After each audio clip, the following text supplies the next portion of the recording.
The invisible hero who took a bullet for a billion-dollar CEO. They say you never know who's standing beside you until it's too late.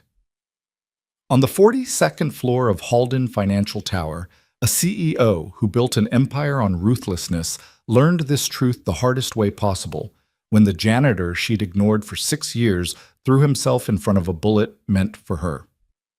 This is the story of Evan Merrick, the invisible hero who proved that courage doesn't wear a suit. Stay until the end and drop a comment with your city so I can see how far this story travels. You won't believe what happens next. The morning of October 17th started like any other Tuesday at Halden Financial Corporation. The sun climbed over Manhattan's skyline, casting long shadows across the glass and steel monument to American capitalism that was the Halden Tower. 42 stories of power, ambition, and money. On the ground floor, tourists snapped photos. On the trading floors, analysts shouted into phones. And on the executive level, the 42nd floor, where the air seemed thinner and the carpets cost more than most people's cars, Miranda Cole prepared for war. Not the kind with guns and soldiers, the kind with spreadsheets and shareholders. Miranda stood at the floor-to-ceiling windows of the executive boardroom, her reflection sharp against the cityscape. At 43, she was everything the business magazines said she was: brilliant, beautiful, and brutal. Her dark hair was pulled back in a style that said efficient, her Armani suit tailored to project authority, her heels expensive enough to hurt. She'd been CEO of Halden Financial for 8 years, following in her father's footsteps, and in that time she'd doubled the company's value, laid off 2,000 employees, and earned a reputation as the Ice Queen of Wall Street. She preferred focused. Behind her, the boardroom table stretched like an aircraft carrier, surrounded by leather chairs that cost $8,000 each. 12 executives sat in various states of nervous energy, checking their phones, shuffling papers, avoiding eye contact. They were waiting for the quarterly review meeting to begin, a meeting Miranda had called unexpectedly, which meant someone's head was on the chopping block. "Janice," Miranda said without turning around, her voice cutting through the tension like a scalpel, "tell me why our West Coast portfolio is underperforming by 17%. Janice Hammond, VP of Regional Operations, went pale. Her carefully prepared presentation suddenly felt woefully inadequate. "Market conditions have been—" "I don't pay you to explain market conditions," Miranda interrupted, turning slowly. Her eyes were the color of storm clouds and just as warm. "I pay you to overcome them. Perhaps I should pay someone else."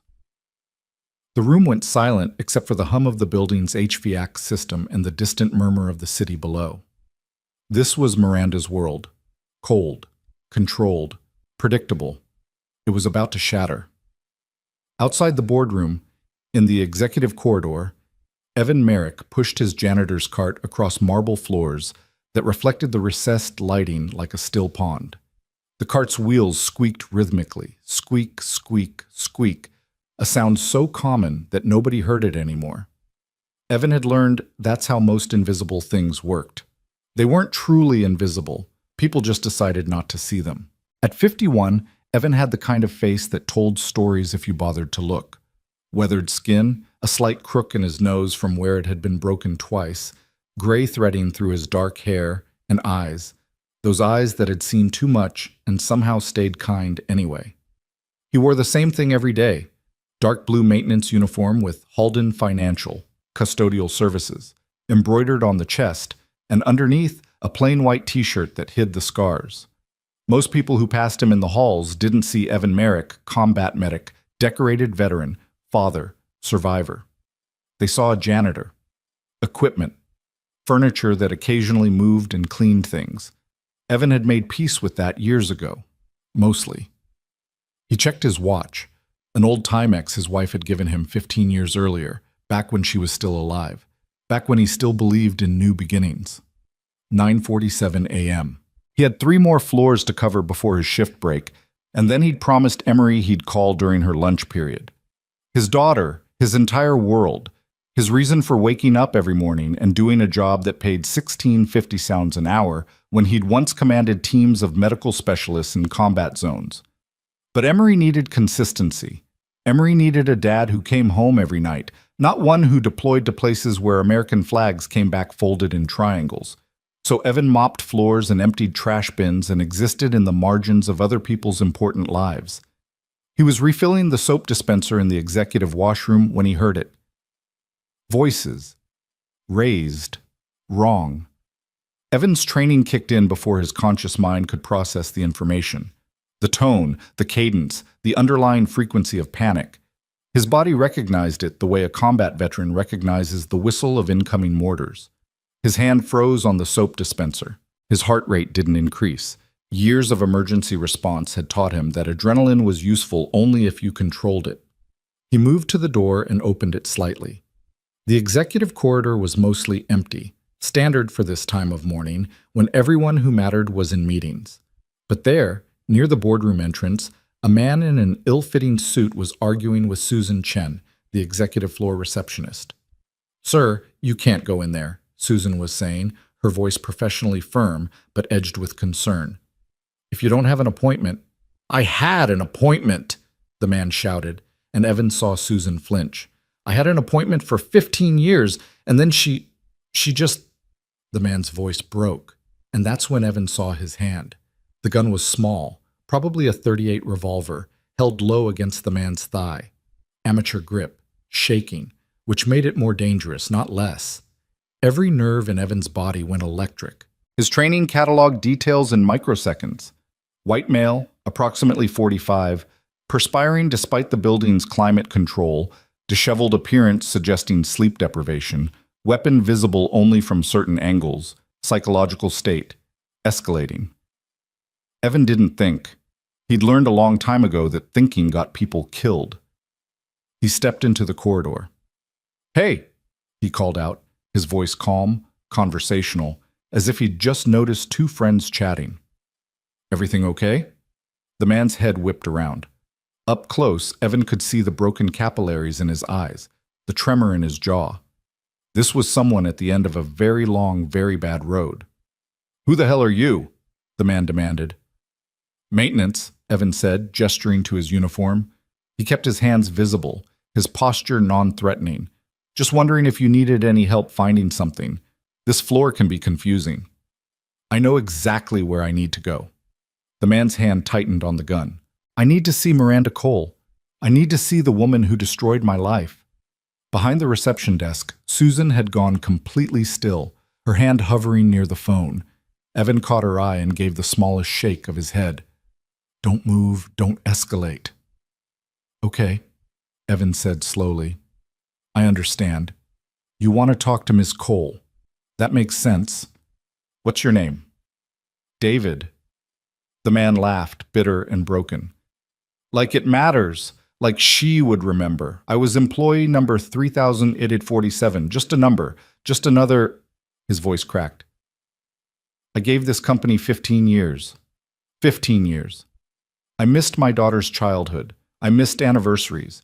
I killed myself trying to make them happy. And then one day, security escorts me out with a box of my things and a severance package that didn't even cover 2 months' mortgage."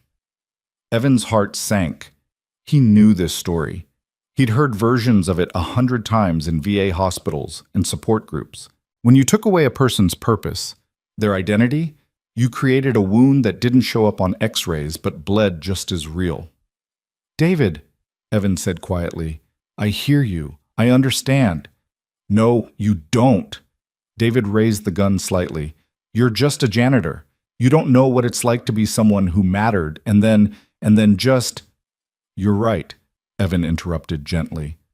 "I'm just a janitor, which means I'm exactly the kind of person who knows what it feels like to be invisible, to be the one people look through instead of at." David blinked. Some of the fury in his face flickered. "But here's the thing," Evan continued, taking one careful step forward. "You're not invisible right now. I see you, Susan sees you, and whatever you're planning to do in that boardroom, that's not going to make people see you the way you want to be seen. That's just going to make you the thing they were afraid of." "I don't care anymore," David's shout echoed through the marble corridor. "I don't care what they think. I just want her to look at me. I want her to see what she did." Inside the boardroom, Miranda was mid-sentence when she heard the shout. She stopped. frowned. "What was that?" asked Michael Torres, CFO. Before anyone could answer, the boardroom doors burst open. David stood in the doorway, gun raised, and for one terrible moment, the entire world held its breath. 12 executives froze. Janice Hammond's presentation clattered to the floor. Someone gasped. And Miranda Cole, who had built a career on never showing fear, felt ice flood her veins. "You," David said, his voice shaking as badly as the gun in his hand. His finger was on the trigger. "You took everything from me. Do you even remember my name? Do you even remember?" Miranda's mind raced. She'd authorized hundreds of terminations, maybe thousands. This man could have been any of them. David Hutchins, he said, tears streaming down his face now. 15 years? Regional accounts? I made this company millions, and you threw me away like I was nothing. Behind David, in the doorway, Evan Merrick appeared. His movements were so quiet, so controlled, that at first no one noticed him. He'd followed David down the corridor, staying back, looking for an opening. Now he assessed the situation in the way only someone with combat medical training could. 12 potential casualties. One armed aggressor in psychological crisis, approximately 20 feet between the gunman and the nearest executive. Miranda Cole was standing near the window, the primary target, most exposed position. The gun was pointed at her heart. Evan calculated angles, distances, timing. He was 51 years old. His knees weren't what they used to be. He'd had 2 surgeries on his left shoulder from an IED injury in Fallujah. But his training was muscle memory, written into his body the way prayers are written into the faithful. He thought about Emery, thought about how she'd asked him last week what a hero really was. Thought about how he'd told her, someone who does the right thing even when it's hard, even when it costs them something. She'd looked at him with those serious 9-year-old eyes and said, "Like you, Dad?" He'd laughed it off, deflected.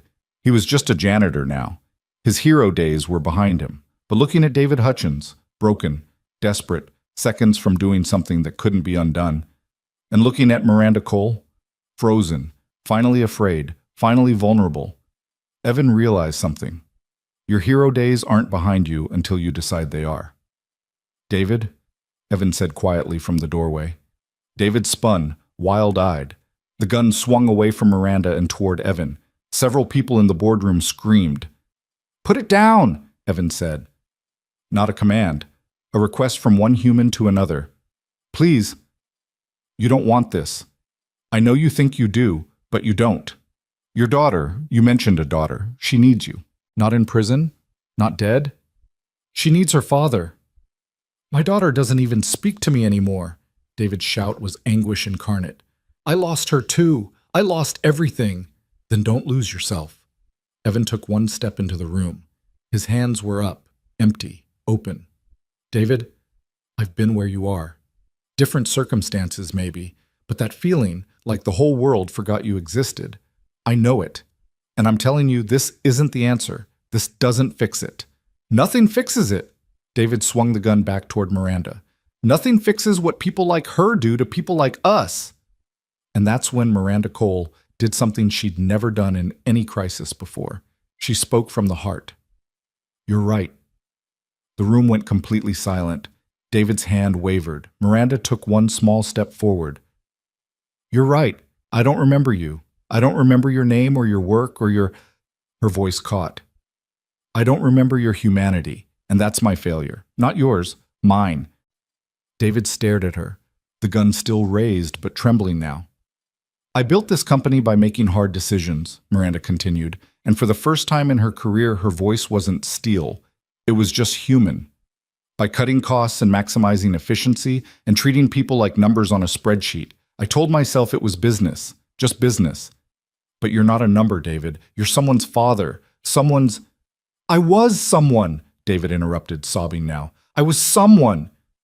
"You still are," Evan said quietly. He'd moved closer, positioning himself between David and Miranda without David fully realizing it. "You're still someone, David. You're still here. You still matter. And what you do in the next 10 seconds, that's going to define what your daughter remembers about you for the rest of her life." David's arm was shaking violently now. "I just wanted her to see me, to see what she did." "I see you," Miranda whispered. "I see you now, David. And I'm sorry. I'm so sorry."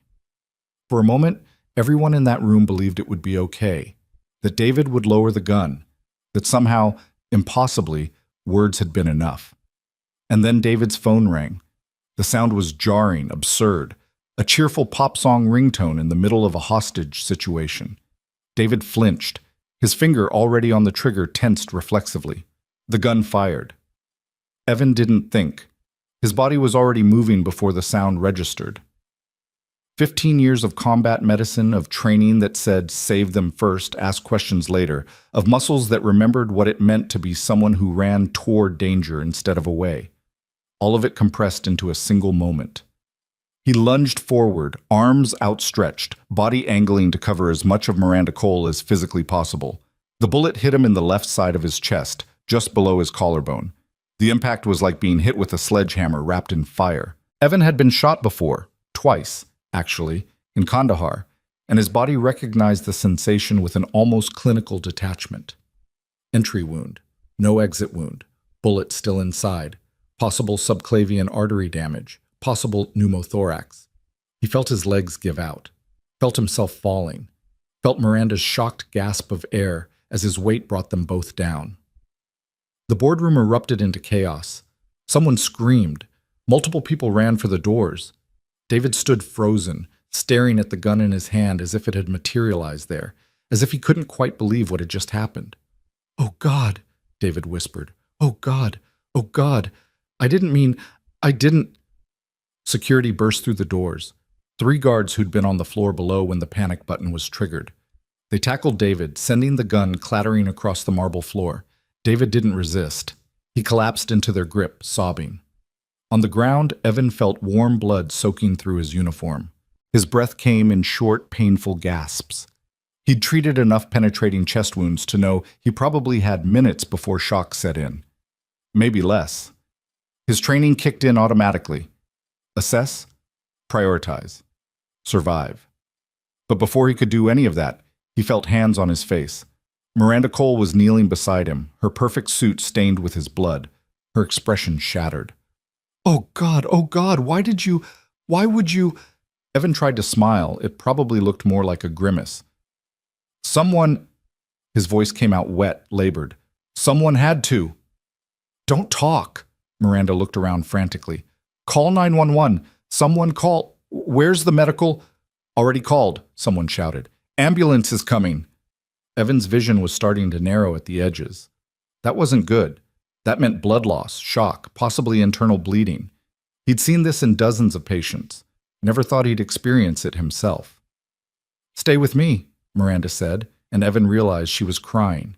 Miranda Cole, the Ice Queen of Wall Street, who'd never shown emotion in any quarterly meeting or hostile takeover or mass layoff, was crying over a janitor bleeding out on her boardroom floor. Please, stay with me. What's your name? Tell me your name. Evan, he managed. Evan Merrick. Evan, she said it like a prayer. Evan, stay awake. Keep your eyes open. Help is coming. You're going to be fine. You're going to... But Evan's eyes were already closing. Not because he wanted them to. His body was making decisions for him now, prioritizing functions, shutting down non-essential systems to preserve what little blood pressure remained. The last thing he heard before unconsciousness took him was Miranda's voice, raw and desperate. Somebody help him, please. Somebody save this man's life. And somewhere in his fading consciousness, Evan thought, that's funny. That's what I was trying to do. Then, darkness. The paramedics arrived in 7 minutes. Excellent response time for Midtown Manhattan. They found Evan Merrick unconscious, pulse thready at 130 beats per minute, blood pressure 80/40, and dropping. The lead paramedic, a woman named Chen, who'd seen more than her share of gunshot wounds, did a quick assessment and didn't like what she found. We need to move, she told her partner. Now. He's circling the drain. They had him on a gurney and in the elevator in 90 seconds. In the ambulance in 4 minutes. Racing toward Mount Sinai West with sirens screaming in 6 minutes. In the boardroom, Miranda Cole sat on the floor, covered in someone else's blood, while her executive team hovered uselessly and security led David Hutchins away in handcuffs. The man was still sobbing, still saying, "I didn't mean to. I didn't mean to," as if repetition could undo what had been done. Michael Torres, the CFO, crouched beside Miranda. "Are you hurt? Miranda, are you?" "I'm fine." Her voice sounded strange, distant. "I'm perfectly fine." "We should get you checked out anyway. The paramedics—" "I said I'm fine," Miranda snapped, and Michael flinched back. She looked down at her hands, her perfectly manicured, always controlled hands, and saw them shaking. Saw the blood under her fingernails. Evan Merrick's blood. A janitor. A man whose name she hadn't known until he told her while bleeding out on her floor. A man who'd thrown himself in front of a bullet meant for her. "Who is he?" Miranda asked quietly. "What?" "The janitor. Evan Merrick. Who is he? Get me his file. Get me everything.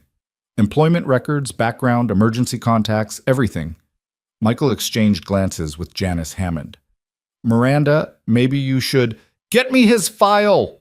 Miranda's shout echoed through the boardroom. "Now!"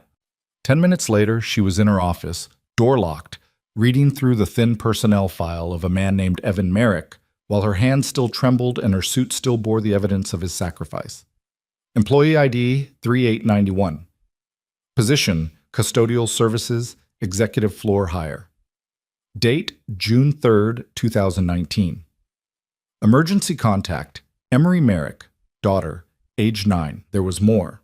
Previous address, basic work history, standard background check, but it was the additional notes section that made Miranda's blood freeze. Military service, U.S. Navy, 1992-2012. Rank, Chief Hospital Corpsman. Deployments, Iraq, 3. Afghanistan, 2. Commendations, Navy Cross, Purple Heart, 2. Bronze Star with Valor. And underneath that, a note from the HR manager who'd processed his application. Applicant is significantly overqualified but specifically requested custodial position due to family circumstances. Combat medic with extensive trauma experience. Recommended hire. Good for company insurance rates and veteran outreach program. Miranda read the note 3 times. Then she pulled up Google and searched Navy Cross. The Navy Cross is the second highest military decoration awarded by the Department of the Navy for extraordinary heroism in combat. She read that line 5 times. Then she opened her desk drawer, pulled out a bottle of bourbon she kept for late nights and difficult decisions, and poured 3 fingers into a crystal tumbler. Her hand was still shaking when she raised it to her lips. On the 42nd floor of Halden Financial Tower, the cleaning crew arrived to scrub blood off marble floors. The boardroom was declared a crime scene and sealed off. Employees were sent home early. The communications department drafted 3 different press releases. And Miranda Cole sat alone in her office, drinking bourbon and staring at the personnel file of a man she'd never bothered to see, wondering how you thank someone for saving your life when you'd spent years treating them like they didn't exist. At Mount Sinai West, in Operating Room 3, Evan Merrick's heart stopped twice. The trauma surgeon, Dr. Sarah Okonkwo, brought it back both times. "Come on," she muttered as she worked, her hands moving with the precision of someone who'd done this 1,000 times but never stopped caring. "Come on, hero, don't you quit on me." The bullet had done exactly what Miranda had feared, nicked the subclavian artery, collapsed his left lung, and lodged against his 4th rib. Dr. Okonkwo extracted it, repaired the artery, reinflated the lung, and closed him up with the kind of meticulous care she usually reserved for her own family members. "Is he going to make it?" a nurse asked as they wheeled him to recovery. Dr. Okonkwo stripped off her gloves. "He's strong, healthy, good cardiovascular system, probably from all those years of military training. If he makes it through the next 24 hours without complications, I'd say his chances are good. I heard what he did. Heard he saved that CEO's life. Then I guess we better make sure he lives to be properly thanked." In the ICU, Evan lay unconscious, machines breathing for him, monitors tracking every heartbeat. A nurse named Patricia, who'd worked there for 23 years and had seen every kind of patient imaginable, updated his chart and then did something she rarely did. She said a prayer. Because sometimes medicine needed a little help. And Evan Merrick, she thought, seemed like exactly the kind of person God would want to keep around. At PS 142 in Queens, 9-year-old Emery Merrick sat in her fourth-grade classroom working on a math worksheet about fractions when the school secretary appeared in the doorway and whispered something to her teacher, Mrs. Patterson. Mrs. Patterson's face went very still. She nodded. Then she walked over to Emery's desk and knelt down. "Sweetheart," she said gently, "you need to come with me." Emery looked up, suddenly afraid. "Why? Did Dad forget to sign something?" "No, honey, nothing like that. But we need to call your emergency contact." Emery's grandmother, her father's mother, Gloria Merrick, arrived at the school in 15 minutes and took Emery's small hand in her weathered one. "Grandma?" Emery's voice was very small. "Where's Dad?" Gloria Merrick was 74 years old.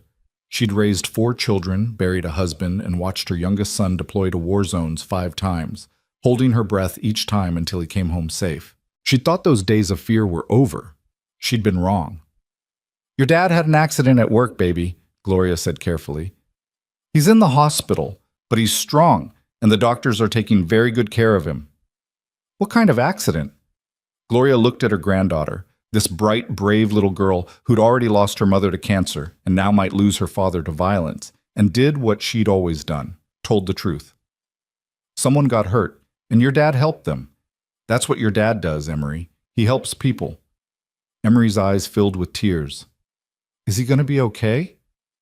"I don't know yet, sweetheart. But I know he's fighting. Your dad's a fighter."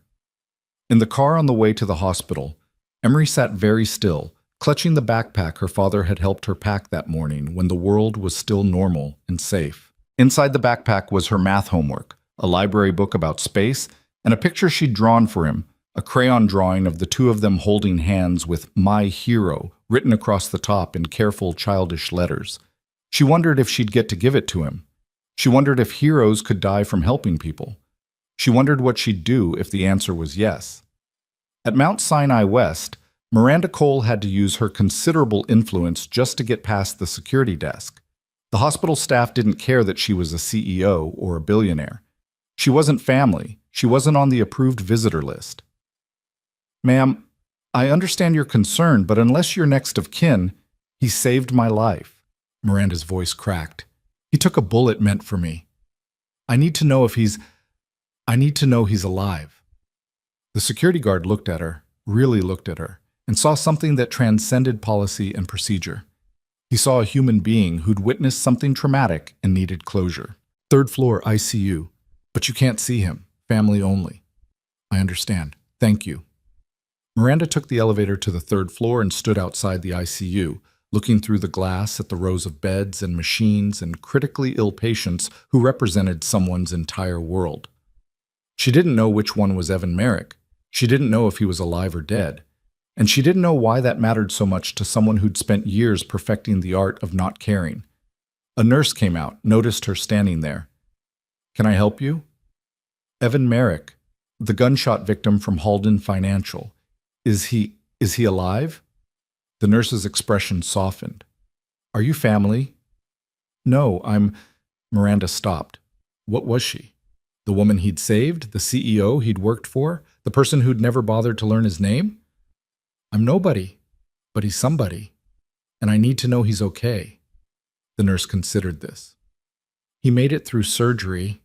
He's critical but stable. That's all I can tell you." Miranda felt something release in her chest. "Thank you." She turned to leave, and then the elevator doors opened. An elderly woman stepped out, holding the hand of a small girl with dark hair and eyes exactly like Evan Merrick's. Miranda froze. The woman, Gloria, though Miranda didn't know that yet, approached the nurse's station. "I'm here to see my son, Evan Merrick. He was brought in a few hours ago with a gunshot wound." The nurse checked her computer. "You're on his emergency contact list. This must be Emery?" The little girl nodded, mute with fear. "He's in recovery," the nurse said gently. "He's not awake yet, but you can sit with him. This way." As they followed the nurse toward the ICU, Emery looked back. Her eyes met Miranda's, and in that moment, Miranda Cole understood something with perfect, painful clarity. This child might lose her father because of her company, because of her decisions, because of the culture she'd built that had broken a man so badly he'd shown up with a gun. The weight of that realization was crushing. Emery's small voice carried back through the corridor. "Grandma? Is Dad going to die?" Gloria's response was too quiet to hear, but Miranda didn't need to hear it. She could see it in the way Gloria's shoulders tensed, in the way she squeezed Emery's hand. Nobody knew if Evan Merrick would survive. Not the doctors. Not his family. Not the woman whose life he'd saved at the cost of his own. Miranda Cole left the hospital and returned to Halden Financial Tower as the sun set over Manhattan. The building was mostly empty now, employees sent home, boardrooms still sealed, police tape across the elevator that led to the 42nd floor. She took the stairs. In her office, she sat at her desk and opened her laptop. Then she did something she hadn't done in 15 years. She read through every single termination report from the past 5 years. Name after name, position after position, lives disrupted, families affected, all with her signature at the bottom. David Hutchins was there. Terminated 8 months earlier. Cause: position eliminated due to restructuring. Translation: we found someone cheaper. Miranda read until her eyes burned, read until the words blurred together, read until she couldn't anymore. Then she closed the laptop and looked out at the city. Millions of lights, millions of lives, millions of people who mattered to someone. Somewhere out there, in a hospital bed, Evan Merrick fought for his life. And Miranda Cole, for the first time in her career, prayed to a God she wasn't sure she believed in that he would win. Because if he died, if this good man, this hero, this father, died because he'd saved her life, Miranda didn't know if she could live with that. She didn't know if she deserved to. The city lights blurred as tears finally came. Hot, unexpected, unstoppable. In the ICU, machines beeped steadily. Evan's heart kept beating, his lungs kept breathing, and a 9-year-old girl held his hand and whispered, "Please don't leave me, Daddy. Please. Heroes don't die.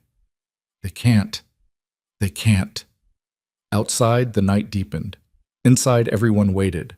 For dawn, for answers, for miracles, for a janitor named Evan Merrick to open his eyes and return to a world that had finally, belatedly, begun to see him. The first rays of morning light filtered through the ICU windows, casting pale gold across the linoleum floors where Emery Merrick had fallen asleep in a chair too large for her small body. Her head rested against her grandmother's arm, her hand still clutching her father's, and in her sleep she murmured something that might have been "Dad," or might have been a prayer. Gloria Merrick hadn't slept at all. She'd spent the night watching monitors she didn't fully understand, counting heartbeats displayed in green lines, memorizing the rhythm of machines that breathed for her son. At 74, she'd thought she was done with hospital vigils. She'd sat beside her husband as cancer took him piece by piece. She'd held her daughter-in-law's hand as a different cancer did the same thing, faster and crueler. She'd believed, foolishly perhaps, that tragedy had taken its quota from the Merrick family. The universe, it seemed, disagreed.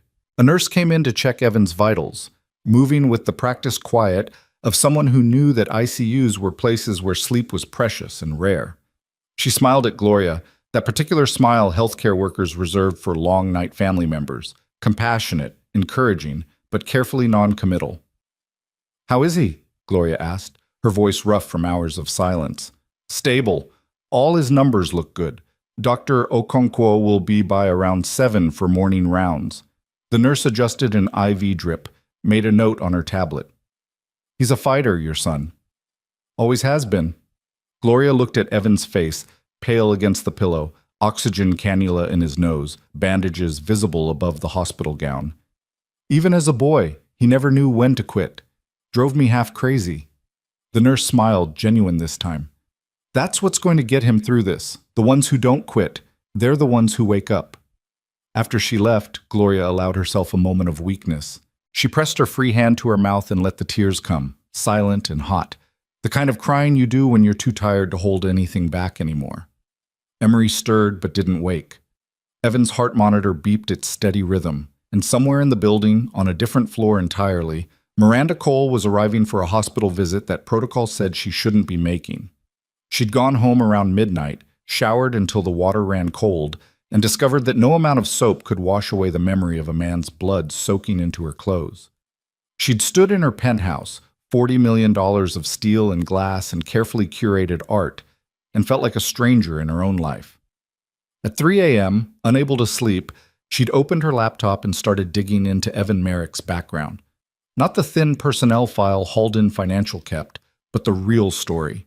The one that existed in military records and newspaper archives and Medal of Honor citations. What she found made her physically ill. June 2005, Fallujah, Iraq. Navy Hospital Corpsman Evan Merrick ran through enemy fire to reach wounded Marines. He treated 4 men under active combat conditions, using his own body to shield them during an attack. He was shot twice. He kept working until all 4 Marines were stabilized and evacuated. The Navy Cross citation called it extraordinary heroism in the face of almost certain death. October 2009, Kandahar, Afghanistan. During a patrol ambush, Corpsman Merrick's unit took heavy casualties. He moved from position to position for 3 hours, treating wounded, directing medevac operations, and personally carrying 2 injured soldiers to safety. He received his 2nd Purple Heart and a Bronze Star with Valor device. And then, the one that made Miranda stop breathing entirely. March 2013, Linden, New Jersey. Off-duty Navy veteran Evan Merrick entered a burning chemical plant to rescue workers trapped by an explosion. He led 8 people to safety despite toxic smoke and structural instability. Local news coverage included photos. Evan, emerging from smoke, face black with soot, supporting an older man who could barely walk. The older man's name was in the caption, Gregory Cole, plant supervisor. Miranda's father. She'd been 26 years old in 2013, fresh out of Harvard Business School, working 100-hour weeks to prove herself worthy of the family business. She remembered getting the call about the explosion, remembered the panic, the drive to New Jersey, the relief when she found her father shaken but alive. He'd told her a worker pulled him out. Some Navy guy, he'd said. Hell of a thing. Didn't even know his name. Nobody had known his name. And 6 years later, when that same nameless hero had applied for a job at Halden Financial, had stood in some HR office filling out forms, had likely walked past Miranda in the hallways, had mopped the floors outside her office, not one person had connected the dots. Miranda had printed the article, brought it with her to the hospital. And now, at 6:30 a.m., she stood outside the ICU with a photograph of her father's rescuer, trying to understand how she'd become the kind of person who forgot to say thank you. A doctor emerged from the unit, Asian woman, early 40s, exhausted but alert. Her ID badge read, Dr. Sarah Okonkwo, trauma surgery. Excuse me, Miranda said. Dr. Okonkwo? The surgeon paused. Yes? I'm Miranda Cole. Evan Merrick saved my life yesterday. I need to know how he is. Dr. Okonkwo's expression shifted, became guarded. Are you family? No, but then I can't discuss his condition. HIPAA regulations. I understand. Miranda pulled out the article, hands shaking slightly. But I need you to give this to his family, his mother. I need them to know that this isn't the first time he's saved my life. Dr. Okonkwo took the printout, scanned it quickly. Her eyebrows rose. This is your father? Yes, 6 years ago. Evan pulled him out of a chemical plant fire. We never knew who he was, and then he applied to work at my company, and Miranda's voice broke. I never saw him. I walked past him for years and I never saw him. The surgeon's expression softened slightly. What do you want me to tell them? That I'm sorry, that I owe him everything, that I... Miranda stopped, realizing how inadequate words were. Just give them the article, please. Dr. Okonkwo nodded. He's stable, by the way, since you clearly won't sleep otherwise. He made it through the night, which is the biggest hurdle. If there are no complications, I expect he'll wake up sometime today. Relief flooded through Miranda so intensely she had to lean against the wall. Thank you. Don't thank me. Thank his conditioning. Most civilians wouldn't have survived that injury, but your Mr. Merrick isn't most people. Dr. Okonkwo handed back the article. You should give this to them yourself. Room 3, ICU. His mother and daughter have been here all night. I couldn't. They don't want to see me. Maybe not, but hiding doesn't change what happened. And from what I understand about the kind of man lying in that bed, he didn't save your life so you could spend the rest of yours being a coward about it. The words hit like a slap. A necessary one. Dr. Okonkwo walked away, and Miranda stood in the corridor holding a 6-year-old newspaper article, trying to find courage she'd never needed for hostile takeovers or shareholder meetings. Courage, she was learning, had nothing to do with boardrooms. She took a breath, pushed through the ICU doors, found room 3. Through the window, she could see them, an elderly woman sitting vigil, a small girl asleep in a chair, and Evan Merrick motionless in the bed between them, connected to machines that kept him breathing. Miranda raised her hand to knock, hesitated. What do you say to people whose loved one nearly died because of your company? Because of your culture? Because you'd created a place where people broke so badly they showed up with guns? What do you say to a little girl who might lose her father because he was too brave, too good, too much of a hero for a world that didn't deserve him? Before she could decide, the elderly woman looked up. Their eyes met through the glass. Gloria Merrick's expression went through several stages: confusion, recognition, something that might have been anger. Then she stood, carefully extracted her hand from Emery's, and came to the door. She stepped into the hallway and closed the door quietly behind her. Ms. Cole, her voice was neutral, careful. Mrs. Merrick, I'm so sorry. Miranda's practiced speeches died in her throat. I don't know what to say. Then don't say anything. Gloria crossed her arms. She was shorter than Miranda, smaller, but somehow took up more space. My son is lying in that bed because of a man your company broke. So unless you're here to tell me you're going to fix whatever's broken in that place, I don't have words for you. You're right. Miranda held out the article with shaking hands. But I need you to see this. I need you to know this isn't the first time Evan saved my family. Gloria took the paper, read it. Her expression shifted, surprise, then something more complicated. This is your father. Yes. The plant explosion. March 2013. Evan pulled him out. We never knew his name, never got to thank him, and then years later he was working in my building and The word stuck in Miranda's throat. I never saw him.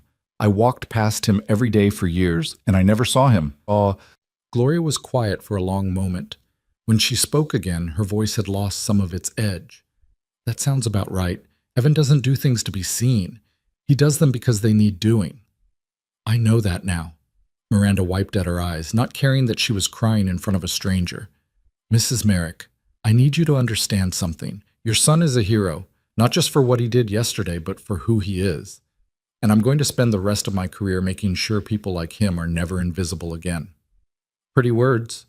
Gloria handed back the article. But my granddaughter in there, she doesn't need pretty words. She needs her father to wake up. She needs to know that good men don't die for doing good things. I know, I'm sorry. I'm so sorry. Gloria studied her for a long moment. You want to help? You want to do something useful? Anything. There's a cafeteria on the second floor. Emery hasn't eaten since lunch yesterday. She won't leave her father's side, but she trusts me. If I go get her something, she might eat it, but I don't want to leave them alone. Miranda understood immediately. I'll sit with them. Yes, please. Let me do this. Gloria looked skeptical, but exhaustion won out over caution. His monitors are green. He's stable. If anything changes, anything, you press the call button. The nurses come running. I understand. And Ms. Cole, if my granddaughter asks who you are, you tell her the truth. No corporate nonsense, no politician answers. The truth. That girl's had enough people lie to her in her short life. I will. I promise. Gloria nodded and walked toward the elevators, shoulders bent with exhaustion and fear, and too many nights spent in hospitals watching people she loved fight to stay alive. Miranda entered room 3 as quietly as she could. The machines were louder up close. The steady beep of the heart monitor, the rhythmic sigh of supplemental oxygen, the soft hum of an IV pump. Evan looked smaller than he had in the boardroom. Vulnerable. Human. The bandages on his chest were stark white against his skin. Miranda sat in the chair Gloria had vacated, careful not to disturb Emery, who still slept with her small hand wrapped around her father's much larger one. She looked at Evan's face, really looked, and tried to reconcile the man lying there with the janitor she'd never noticed. How had she missed so much? How had she become someone who looked at people and only saw their function, their role, their use to her? "You're the CEO, lady." Miranda jumped. Emery was awake, watching her with those serious dark eyes, eyes exactly like her father's. "Yes," Miranda said. "I'm Miranda Cole." "You're the one my dad saved." "Yes." Emery sat up straighter, still holding Evan's hand. "Why? Why what, sweetheart? Why did my dad save you?" There was no accusation in the question, just genuine curiosity from a 9-year-old trying to understand why her father was in a hospital bed. Miranda chose her words carefully, remembering Gloria's warning about truth. "Because a bad thing was happening, and your dad saw someone who needed help, and helping people is what your dad does." "Even when it hurts him?" "Especially then, I think." Emery considered this.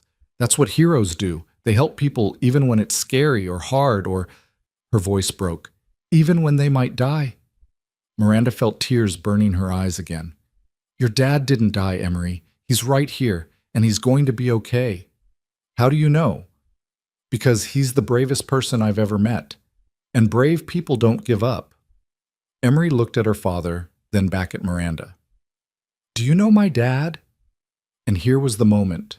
The truth or a comfortable lie? Miranda chose truth. "No," she said quietly. "I didn't. Your dad worked in my building for years, and I never took the time to know him. I never even learned his name until yesterday, and that was wrong. That was a terrible mistake, and I'm so sorry." Emery processed this with that particular seriousness children had when adults told them difficult things. "Why didn't you know him?" "Because I wasn't paying attention. I was looking at the wrong things. I thought being successful meant being busy and important, and—" Miranda stopped, realizing she was explaining her life philosophy to a 4th grader. "I forgot that people matter more than anything else, and your dad reminded me of that." "By saving your life?" "By being willing to risk his own. Not many people would do that, Emery. Your dad is special." "I know." Emery's voice was very small. "He's my dad." They sat in silence for a moment, listening to the machines, watching Evan breathe. "Ms. Cole?" Emery said. "Yes?" "If my dad dies, it's because of your company, isn't it?" The question was devastating in its simplicity, and it deserved truth. "Yes," Miranda said. "Not directly. But the man who hurt your father, he was hurt by my company first, by decisions I made, by a culture I built where people felt invisible and unimportant. So yes, Emery, this is my responsibility." Emery's eyes filled with tears. "I don't want my dad to die because of grown-up stuff he didn't even do." "He's not going to die." Miranda moved closer, put her hand gently on Emery's shoulder. "But I promise you something right now. I promise that I'm going to change things. I'm going to make sure that what happened to the man who hurt your father never happens to anyone else. Your dad's sacrifice, it's going to mean something. It's going to change everything." "Promise?" "I promise." Emery studied her for a long moment with those 2 old eyes, eyes that had already seen her mother die, and now might lose her father too. Then she said something that broke Miranda completely. "My dad told me that promises are like heroes. They're only real if you keep them." Miranda wiped her eyes. "Your dad is a very wise man." "I know. That's why I need him to wake up. I have so many questions." "Like what?" "Like why being a hero makes you bleed, and if it's worth it, and—" Emery's voice dropped to a whisper. "And how I'm supposed to be brave enough to be like him when I'm just a kid and I'm so scared." Miranda pulled Emery into a hug, this little girl she'd just met, and felt the child's tears soak into her shoulder. "Being scared doesn't mean you're not brave," she said quietly. "Being brave means being scared and doing the right thing anyway, just like your dad did."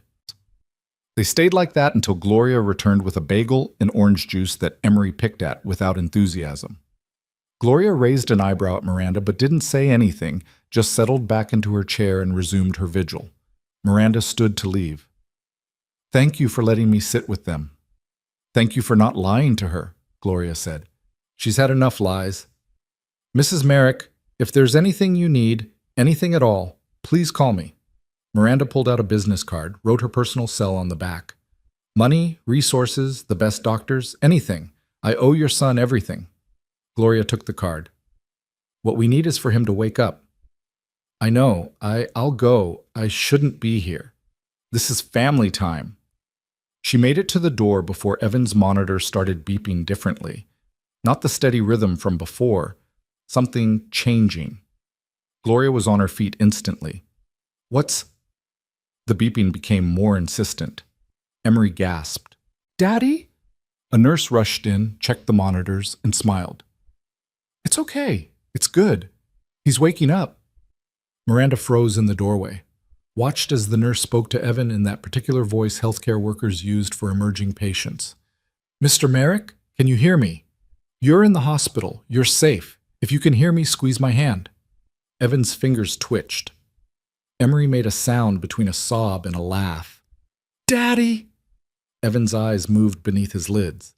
Then, slowly, they opened. The confusion was immediate. That particular disorientation of waking up somewhere unexpected, in pain, with no memory of how you got there. His eyes swept the room, monitors, IV, bandages, his mother, his daughter, nurses. And finally, standing in the doorway, Miranda Cole. Recognition flickered in his eyes, then memory, then understanding. You're alive, he said, his voice rough from intubation and medication. Of all the things he could have said, why am I here? What happened? Am I okay? His first words were about someone else. Miranda felt something crack in her chest. So are you, she managed.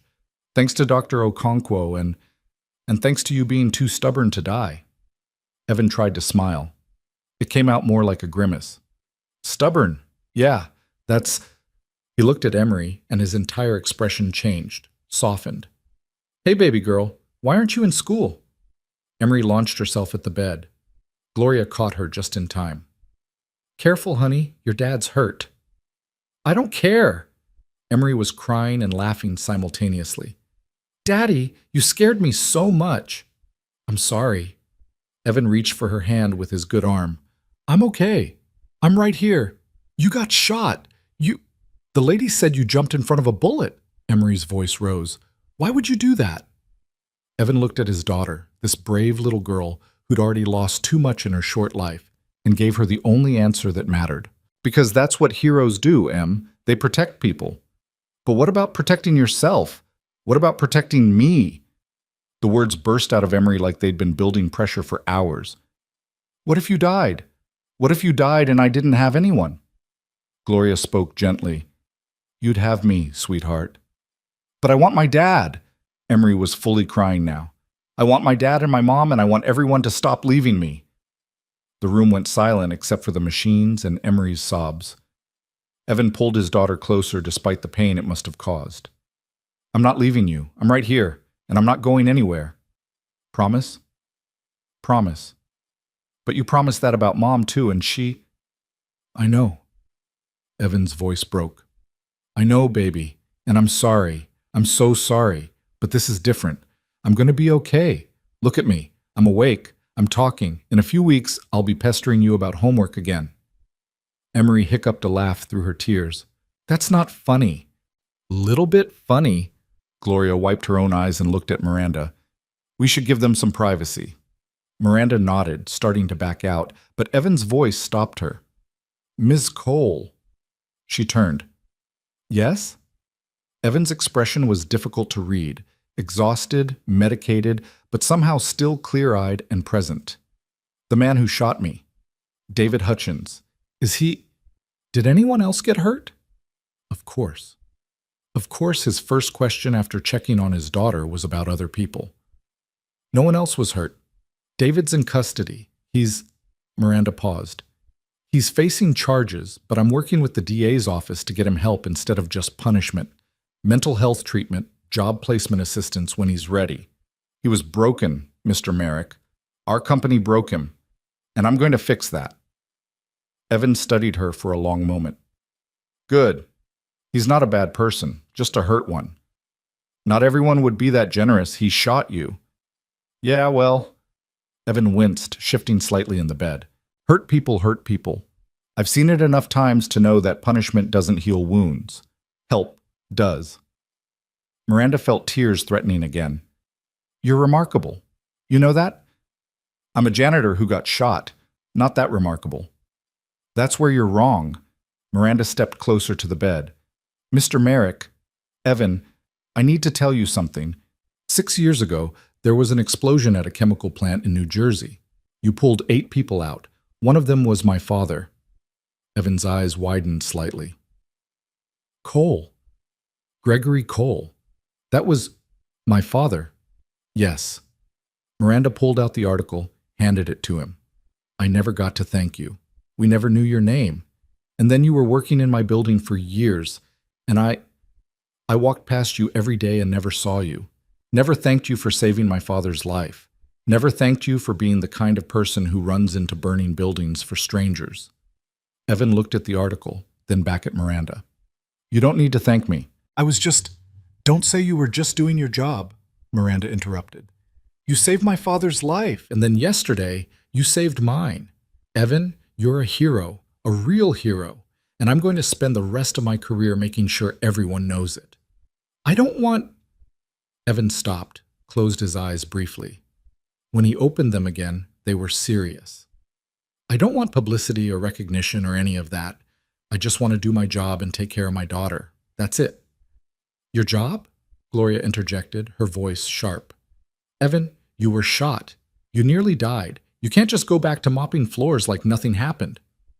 It's a good job, Mom. It pays the bills. It gives Emery stability.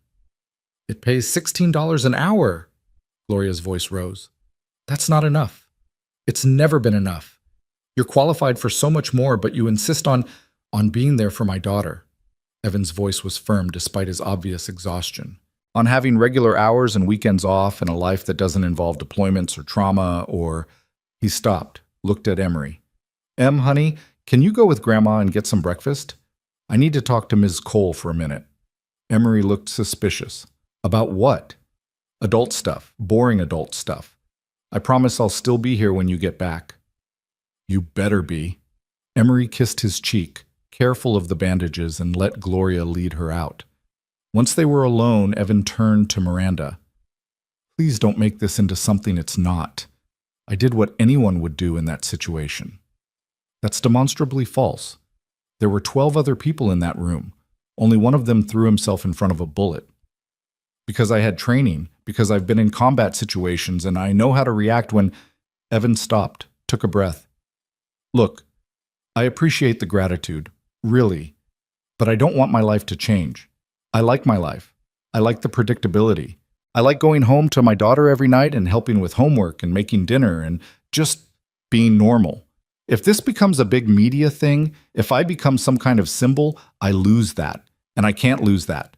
It's all I have. Miranda sat in the chair beside his bed. What if I told you that you could keep that life, that privacy, that stability, and still be properly compensated for it? No media circus, no publicity, just a salary that reflects your qualifications and experience. I don't have qualifications for anything except combat medicine, and I can't do that anymore. Not with Emery needing consistency. You have leadership experience, crisis management, personnel oversight. Evan, you commanded medical teams in war zones. You made life and death decisions under impossible pressure. Those skills translate to a dozen different positions. Evan was quiet for a moment. What are you offering? I don't know yet, but I want to figure it out. Miranda chose her words carefully. I want to create a place where people like you aren't invisible, where veterans and single parents and people who've been through hard things are valued, not overlooked, and I need your help to do it. Why? Because you're right about David Hutchins. He was broken by a system that treats people as disposable, and I built that system. I perpetuated it. I benefited from it. And yesterday it almost got me killed and did get you shot. That's not okay. None of it is okay. Evan studied her face. You really mean this? I do. Change is hard, especially corporate culture change. Your board won't like it. Your shareholders will push back. You'll face resistance from people who benefit from the current system. I don't care. You will when it starts costing you money. Then it costs me money. Miranda's voice was fierce. Evan, I have more money than I could spend in 10 lifetimes. What I don't have is peace. What I don't have is the ability to look at myself in the mirror and like what I see. Yesterday, a good man nearly died because of my failure to see people as human beings. That changes. Today. Now. I don't care what it costs. Evan was quiet for a long moment. Then, what do you need from me? Right now? Get better. Heal. Spend time with your daughter. But when you're ready, I want to sit down and talk, really talk, about how to make Halden Financial a place where no one feels invisible, where people matter more than profits, where someone like David Hutchins gets help before he gets desperate. That's a lot of work. I know, but I have to try. For you, for David, for everyone I've failed by not seeing them. Miranda stood. I'll let you rest. But Evan, thank you. For my father, for me, for being the kind of person who makes the world better just by being in it. She made it to the door before Evan spoke again. Miss Cole? Yes? My daughter, she's watching this, watching how I handle it. She's trying to understand what being a hero means, what sacrifice looks like. And I need her to see that it means something, that it wasn't just random violence, that good things can come from bad situations. They will, Miranda promised. I swear to you, they will. She left the hospital as the morning shifted toward afternoon, the city alive with traffic and noise and millions of people rushing to places they needed to be. Miranda walked past them all, pulled out her phone, and made a call. This is Miranda Cole. I need to schedule an emergency board meeting for tomorrow morning. No, it can't wait. Tell them, she paused. Tell them everything is about to change. The boardroom on the 42nd floor had been cleaned, the blood scrubbed from marble floors that now gleamed under recessed lighting as if nothing had happened.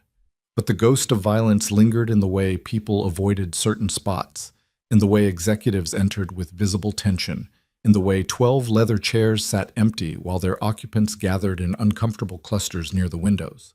Miranda arrived 15 minutes early, which meant she was there to watch them come in one by one. Michael Torres, the CFO, looking like he hadn't slept. Janice Hammond, pale and jumpy, flinching at sudden sounds. The others, VPs of operations, marketing, legal, human resources, all carrying the particular exhaustion of people who'd witnessed something that fundamentally altered their understanding of their own safety. Robert Chen, the chairman of the board and her father's oldest friend, was already seated at the head of the table. At 71, Robert had the kind of authority that came from decades of building empires and surviving recessions. He looked at Miranda with something between concern and wariness. Miranda, he said as she took her seat, are you sure you're ready for this? No one would fault you for taking time after. I'm fine, Robert. Miranda set down her tablet with deliberate care. And we need to have this conversation now, not later. The board is concerned about optics, about liability, about profits, Miranda finished. I know, but today we're going to talk about people.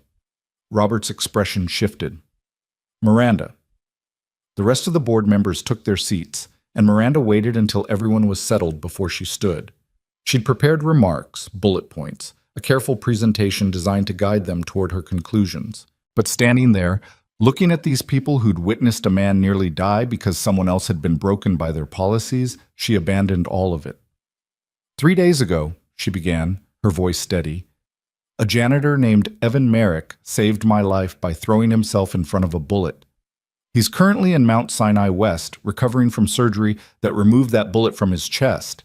He has a 9-year-old daughter who spent the night terrified she'd lose her father the same way she lost her mother to cancer 2 years ago. And he did this, risked everything, for a woman who walked past him every day for 6 years without learning his name.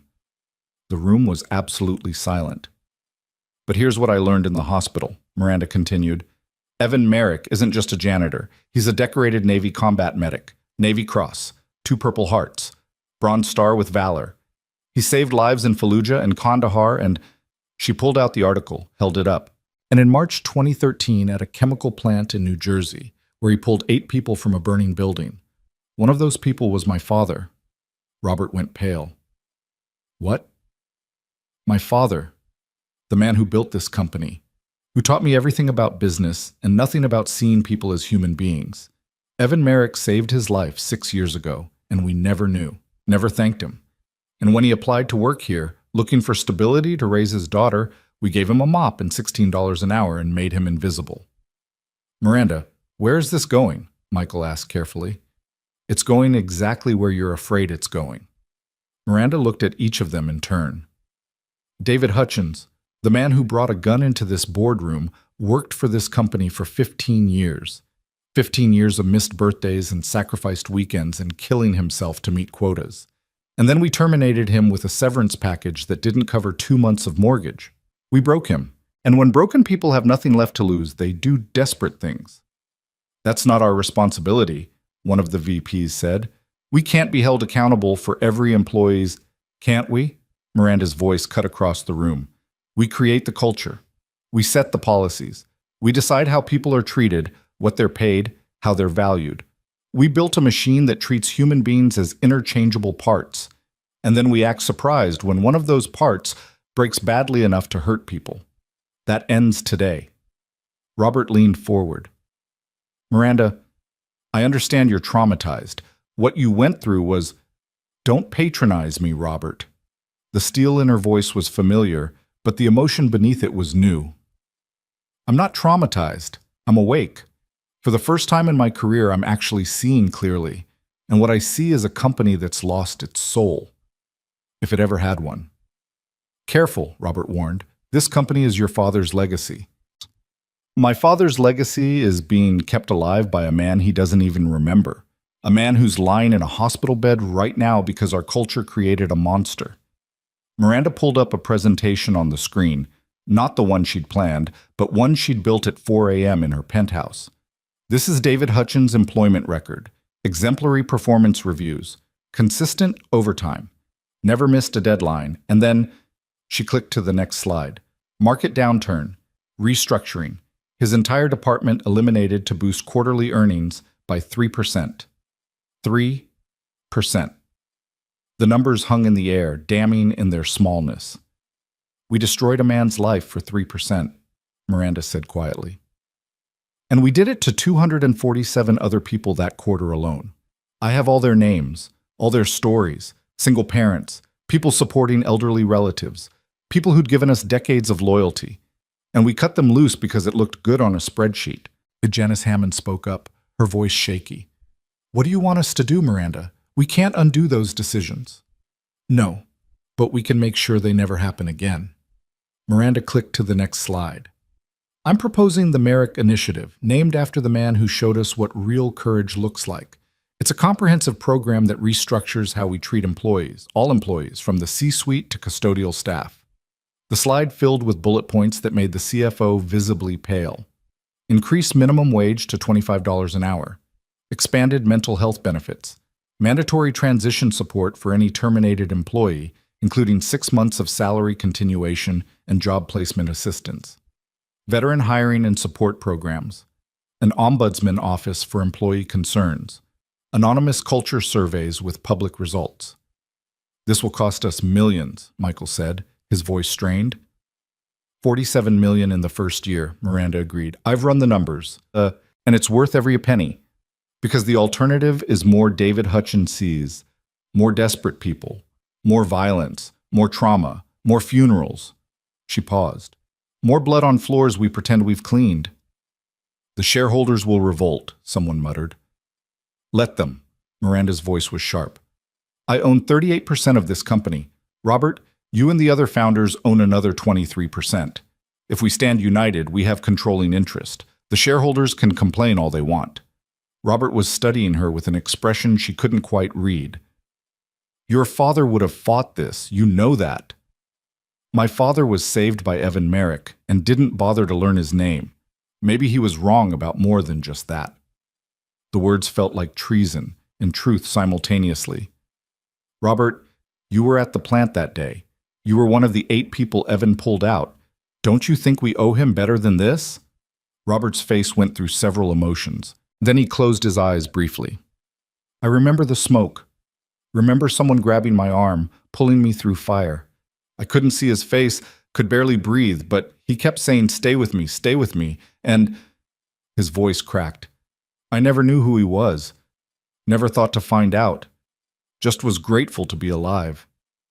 That's what I thought too, Miranda said softly, until I realized gratitude without action is just guilt in disguise. The room fell silent for a long moment. Then Robert straightened his shoulders and looked at the rest of the board. I'm voting yes on the Merrick Initiative, all of it. Who's with me? One by one, hands rose. Some enthusiastic, some reluctant, but rising nonetheless. Michael Torres was the last. This is going to change everything, he said. Good, Miranda replied. That's exactly the point. The meeting lasted another 3 hours as they hammered out details, debated implementation timelines, and drafted communication strategies. But the core decision was made. Halden Financial Corporation was going to change, whether it wanted to or not. As people filed out, Robert approached Miranda. Your father would be proud, even if he'd fight every word of it. You think so? I know so. Because the man I knew, before the empire, before the money, he cared about people. Somewhere along the way, we all forgot that. Maybe it takes almost dying to remember. Robert paused. Have you told Mr. Merrick about this? Not yet. He needs to heal first, but when he's ready, I want him involved in building this program. He understands what people need in a way I never will. Smart. Robert headed for the door, then stopped. Miranda? Thank you for having the courage to do this. After he left, Miranda stood alone in the boardroom where she'd nearly died, where Evan Merrick had sacrificed himself for a stranger, where everything had changed in the span of a heartbeat. She pulled out her phone and called the hospital. Mount Sinai West, ICU. This is Miranda Cole. I'm calling to check on Evan Merrick's condition. Are you family? No, but then I can't release information. Hospital policy. Miranda closed her eyes. Can you just tell him? Tell him it worked. Tell him his sacrifice mattered. Tell him things are going to change. There was a pause. Then the nurse said more gently, I'll make sure he gets the message. At the hospital, Evan was awake and arguing with his mother about soup. I don't want soup, Mom. I want real food. The doctor said clear liquids for another day. Soup is clear liquid. This is broth with 3 noodles. That's not soup. That's an insult to soup. Gloria Merrick smiled despite herself. If her son was complaining about food, he was going to be fine. Eat your insult soup and be grateful you're alive to complain about it. Emery was curled up in the chair doing homework, or pretending to do homework while actually just watching her father breathe, as if she needed constant confirmation that he was real and present and not leaving her. She'd barely left his side in 3 days, sleeping in the hospital chair, eating cafeteria food, refusing to go home even when Gloria begged her to rest properly. Evan said gently, you need to go to school tomorrow. You're missing too much. I don't care about school.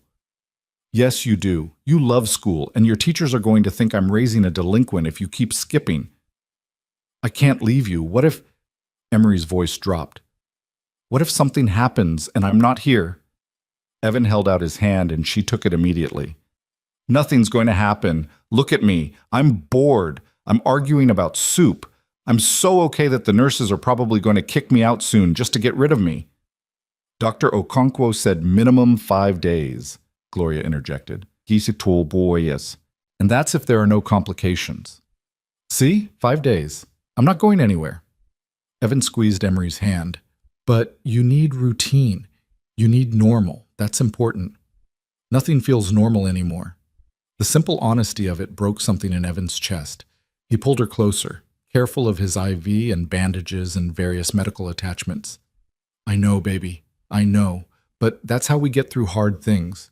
We do the normal stuff even when it feels impossible. We get up, we go to school, we do our homework, we eat dinner. And slowly, day by day, normal becomes real again. Is that what you did? After Mom died? The question hung in the air. Gloria looked away, her own eyes wet. Yeah, Evan said quietly. That's what I did. Some days I didn't think I could, didn't want to, but then I'd look at you and think, she needs breakfast, she needs her lunch packed, She needs someone to braid her hair, and I do those things. And eventually, doing those things didn't hurt quite as much. Does it still hurt? Every day. But it's a different kind of hurt now. Not the sharp kind that makes you want to stop breathing, more like an ache, like a scar that reminds you someone was there and mattered. Emery was quiet for a moment. I don't want a scar from you. You won't have one. I'm not going anywhere, Em. I promise. You can't promise that. Anything can happen. You're right. I can't control everything, but I can promise that I'll fight like hell to stay here with you. And I can promise that what I did, saving Miss Cole, I'd do again. Because that's who I need to be for you. Someone who helps people even when it's hard. But what if helping people takes you away from me? Evan didn't have a good answer for that. It was the question he'd been asking himself for years. How do you be the person who runs toward danger when you have someone who needs you to run home instead? Before he could respond, there was a knock on the door. A nurse poked her head in. Mr. Merrick, there's a message for you from a Miranda Cole. Evan's heart rate picked up slightly. The monitor beeped faster. What's the message? He asked. The nurse smiled. She said to tell you it worked. Your sacrifice mattered. Things are going to change. She sounded pretty emotional about it. After the nurse left, Gloria looked at her son. What does that mean? It means maybe good things can come from bad situations after all. Evan settled back against his pillows, suddenly exhausted. Or it means I'm getting fired for making the company look bad. One or the other. You're not getting fired, Gloria said firmly. That woman looked at you like you'd hung the moon. Whatever she's planning, it's not firing you. Maybe she's planning to give you a medal, Emery suggested. That would be cool. Then I could bring it to show and tell. I don't want a medal, Em. What do you want? It was such a simple question. What do you want? When was the last time anyone had asked him that? When was the last time he'd asked himself? I want you to be happy, he said finally. I want to give you a good life. I want to be home for dinner and help with homework and watch you grow up into the amazing person you're already becoming. That's it. That's all I want. That's a lot, Gloria said softly. Yeah, but it's the only thing that matters. They sat in comfortable silence for a while. The three of them, this little family that had survived so much and was learning to survive more. Outside the window, the city moved on. People rushing to appointments, living lives, chasing dreams and dollars and destinies.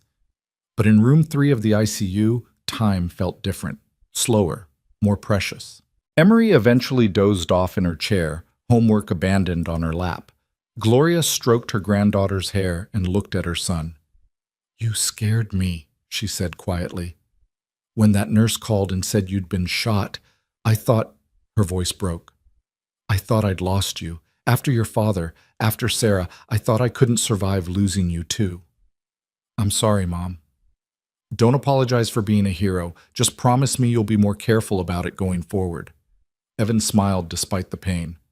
I'll try, but careful isn't really in the job description. Then maybe you need a different job, one that doesn't involve bullets. Gloria's voice was firm. I know you love helping people. I know it's who you are. But Emery needs you alive more than strangers need you dead. That's not fair. Life isn't fair. Your daughter losing both parents before she's 10 isn't fair. You having to choose between being a hero and being a father isn't fair. But here we are, and someone has to say the hard things. So I'm saying them. Evan looked at his daughter sleeping, her small hand still reaching toward him even in sleep, and felt the weight of impossible choices. How do you tell a child that courage sometimes costs everything? How do you model heroism while also modeling caution? How do you be the person who saves lives without risking the one life that depends on you most? I don't know how to be both, he admitted quietly. The man who runs toward danger and the man who comes home safe. I don't know how to reconcile those things. You learn, you adapt, you make different choices. Gloria's voice softened. Evan, you've spent 20 years in uniform taking care of other people. Maybe it's time to let someone take care of you for once. I have a 9-year-old daughter. I don't have the luxury of being taken care of. Then let me help more. Let friends help. Gloria hesitated. Let Ms. Cole help. If she's serious about whatever she's planning. You don't have to do everything alone. I'm not alone. I have you and Em. You know what I mean? You've built walls, Evan. High ones. Ever since Sarah died, you've been so focused on protecting Emery that you forgot you're allowed to need things too. Want things. Accept help from people. Evan closed his eyes. His mother wasn't wrong. After Sarah's death, he'd become Fortress Evan. Walls up, emotions locked down, focused solely on survival and stability for his daughter. The Navy had taught him to compartmentalize, to push through pain, to complete the mission at all costs. But maybe that wasn't the mission anymore. Maybe the mission now was teaching Emery how to live, not just survive. What if I don't know how? He asked, voice barely audible. Then you learn. Same way you learned everything else. One day at a time. The conversation was interrupted by Dr. Okonkwo making evening rounds. She examined Evan with efficient thoroughness, checking bandages, listening to his breathing, asking about pain levels and mobility. You're healing well, she announced. Better than expected, actually. That combat conditioning is doing you favors. If you continue at this rate, we might discharge you in 4 days instead of 5. Can I go home today? Evan asked hopefully. Absolutely not. You were shot in the chest 3 days ago. The bullet nicked a major artery. You coded twice on my table. You're staying until I'm sure you won't die the minute you leave my care. Fair point, Dr. Okonkwo smiled. Besides, you're something of a celebrity around here. The nurses are fighting over who gets to take care of the hero janitor. You've inspired an entire hospital. I'm not a hero. I just did what needed doing. That's exactly what makes you a hero, Mr. Merrick. Real heroes never think they're heroes. They just think they're doing their job. She made notes on her tablet. That Ms. Cole has called 4 times today, checking on you. She's persistent. She feels guilty. She should. But I think it's more than guilt. I've seen a lot of people in this hospital after traumatic events. Most of them process it and move on. She's processing it and trying to change the world. There's a difference. After Dr. Okonkwo left, Evan lay in the dimming room watching shadows lengthen across the walls. His chest ached, both from the bullet wound and from something deeper, something that had been building since the moment he'd seen David Hutchins with that gun. He'd spent 6 years trying to be invisible, trying to be normal, trying to pretend that the decorated combat medic was someone else, someone from his past, someone he didn't have to be anymore. But invisibility was its own kind of death, a slow suffocation of everything that made you who you were. Maybe Miranda Cole was right. Maybe it was time for things to change. Not just at Halden Financial, but in his own life. Maybe teaching Emery about courage meant showing her that you didn't have to hide who you were to be safe. That being seen, truly seen, wasn't a weakness but a strength. His phone buzzed with a text. He reached for it carefully, mindful of the IV in his arm. The message was from an unknown number. Mr. Merrick, this is Miranda Cole.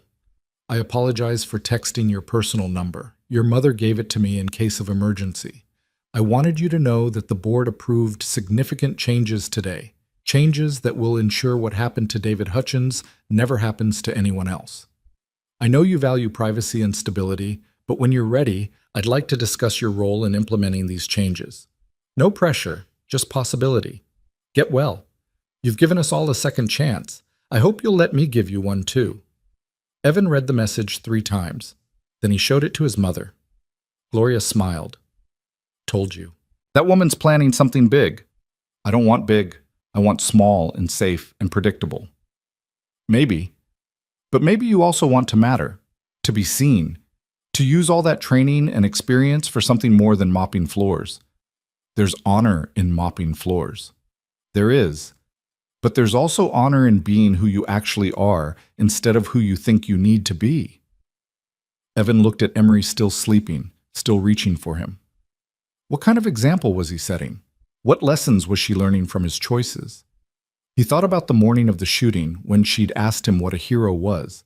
He'd deflected, minimized, made it abstract. But she deserved better than deflection. She deserved to see what real courage looked like.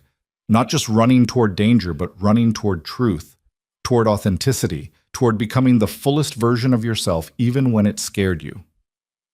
I'll think about it, he told his mother. That's all I ask.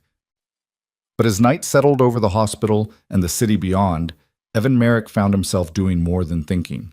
He was remembering what it felt like to be someone who mattered, someone who made a difference, someone who was seen. And for the first time in 6 years, he wondered if maybe, just maybe, being invisible wasn't the only way to be safe. Maybe being seen, truly seen, was the bravest thing of all.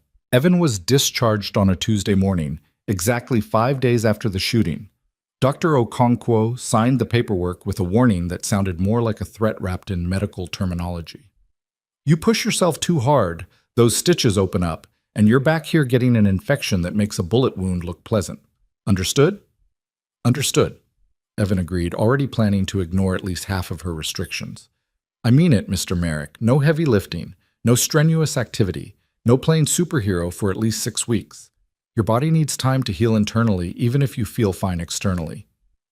Gloria, standing beside him with his discharge papers and a bag of medications, nodded firmly. I'll make sure he behaves. Good luck with that, Dr. Okonkwo said with a knowing smile. Combat medics make the worst patients. They think knowing medicine means they can ignore it. She wasn't wrong.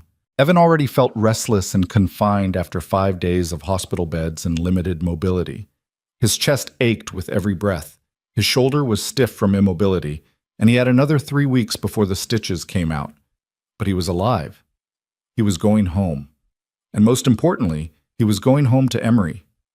His daughter had gone to school that morning, her first day back since the shooting, and Evan had promised to be there when she got home. The thought of seeing her walk through their apartment door, knowing he'd kept that promise, made the pain almost bearable. The discharge process took another hour of paperwork and instructions and pharmacy coordination. When they finally made it to the hospital entrance, a black car was waiting at the curb. Did you call a car service? Evan asked his mother. No, The driver's door opened and Miranda Cole stepped out. Evan stopped so abruptly that Gloria nearly walked into him. Ms. Cole, he said, genuinely surprised. What are you? I promised your mother I'd provide transportation home, Miranda said, her tone professional but her expression uncertain, as if she wasn't sure how this gesture would be received. If that's acceptable. If not, I can call you a regular car service, or… It's fine, Gloria interrupted, already moving toward the car. It's very kind. Evan, stop standing there looking shocked, and get in the vehicle before you strain something. The car was exactly what Evan expected from a CEO.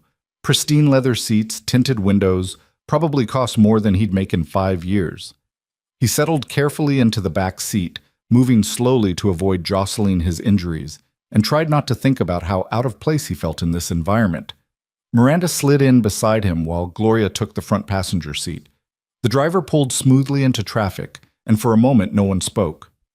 You didn't have to do this, Evan said finally. I know, but I wanted to. Miranda paused, choosing words carefully. I wanted to talk to you. About what happened at the board meeting, about what comes next. Ms. Cole, I just got out of the hospital. Can we maybe have this conversation when I'm not actively on painkillers?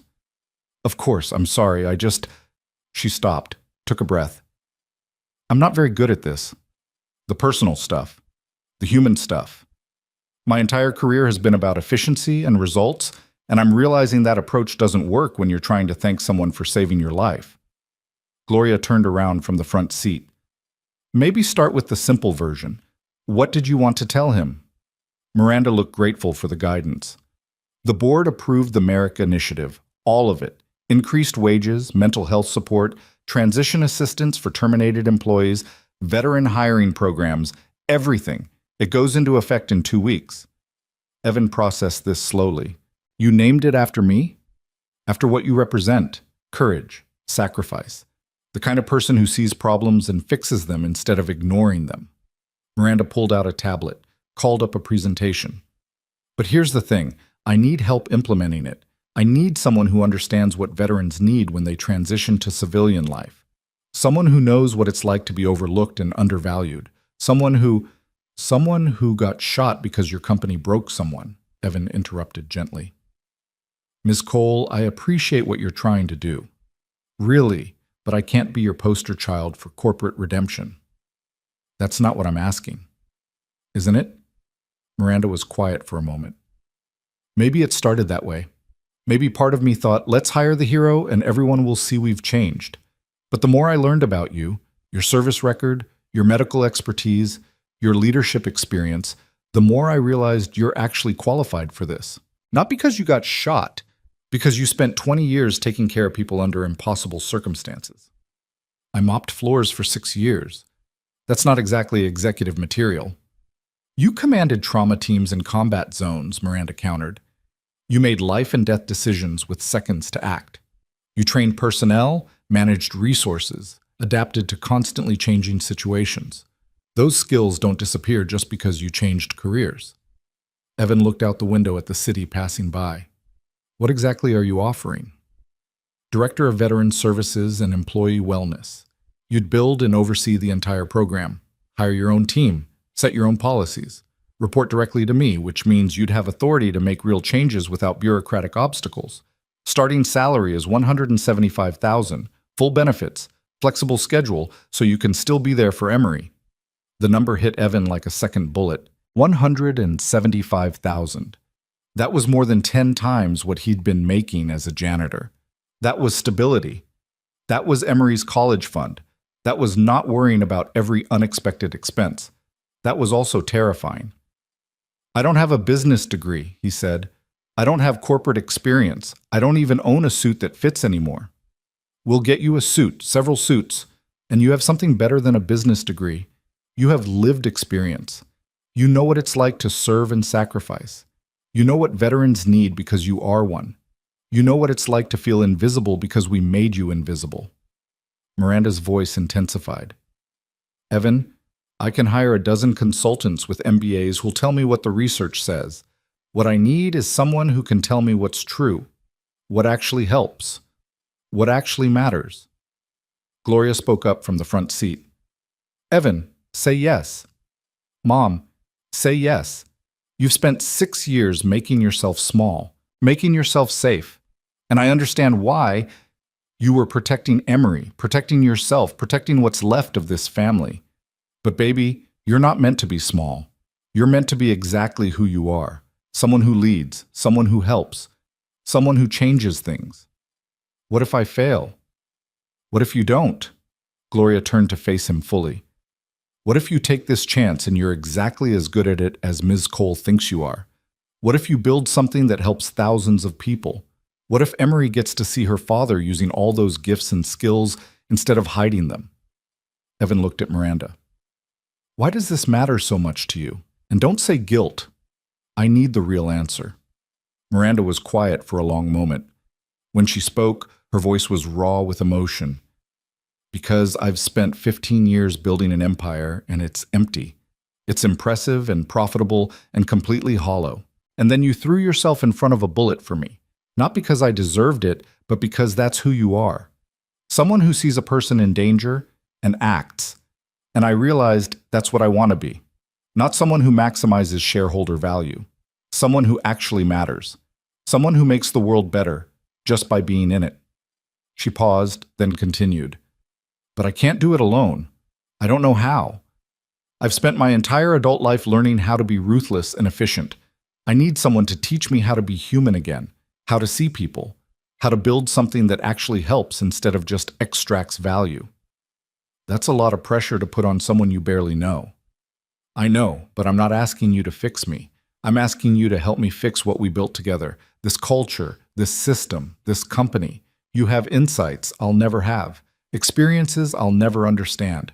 And if we're serious about making Halden Financial a place where people matter, I need your voice in the room where decisions get made. The car pulled up in front of Evan's apartment building, a modest 3-story walk-up in Queens, worlds away from Miranda's penthouse. The driver put the car in park and waited. Can I think about it? Evan asked. Of course. Take all the time you need. But Evan, Miranda pulled out a business card, wrote something on the back. This is my personal cell. If you have questions, concerns, ideas, anything, call me, day or night. I mean that. Evan took the card. Ms. Cole? Miranda, please. I think we're past formalities. Miranda, thank you for the offer, for caring, for trying to change things. It means more than you know. He got out of the car carefully, Gloria helping him navigate the movement without straining his stitches. As they walked toward the building entrance, Miranda rolled down the window. "Mr. Merrick." "One more thing." Evan turned back. "Your daughter, Emery. She came to the hospital every day you were there, and she told me something I can't stop thinking about. She said promises are like heroes. They're only real if you keep them. That's wisdom most adults never learn. You're raising an extraordinary person." "I'm trying." "You're succeeding, and whatever you decide about the job, I hope you'll let me help support that. Because good fathers shouldn't have to choose between providing for their families and being present for them. That's not a choice anyone should have to make." The window rolled up and the car pulled away, leaving Evan standing on the sidewalk with his mother, processing everything that had just happened. "She's right, you know," Gloria said as they climbed the stairs to the second floor. "You are raising an extraordinary person, and she deserves to see her father be extraordinary too." "I'm not extraordinary, Mom. I'm just a guy who did what anyone would do." "That's where you're wrong, baby. Most people wouldn't. Most people would run away or freeze or let someone else handle it. You ran toward danger. You always have. That's not ordinary. That's exceptional." Inside the apartment, everything was exactly as Evan had left it 5 days ago. Dishes in the sink from his last morning coffee, Emery's homework on the kitchen table. The particular kind of organized chaos that came from single parents trying to keep everything together. It felt simultaneously foreign and deeply familiar, like coming home after a long deployment. Gloria helped him settle on the couch with pillows supporting his injured side. She'd taken the week off from her job at the library to help with his recovery, and with Emery, and Evan felt the familiar guilt of needing assistance mixing with gratitude for having someone who cared enough to offer it. "I'm going to make tea," Gloria announced, "and you're going to rest. And when Emery gets home, we're going to have a family meeting about Ms. Cole's offer." "Mom, I'm not making a major life decision based on a 9-year-old's opinion." "Why not?" "She's the one most affected by it. She's the one who has to live with whatever you choose. She gets a voice."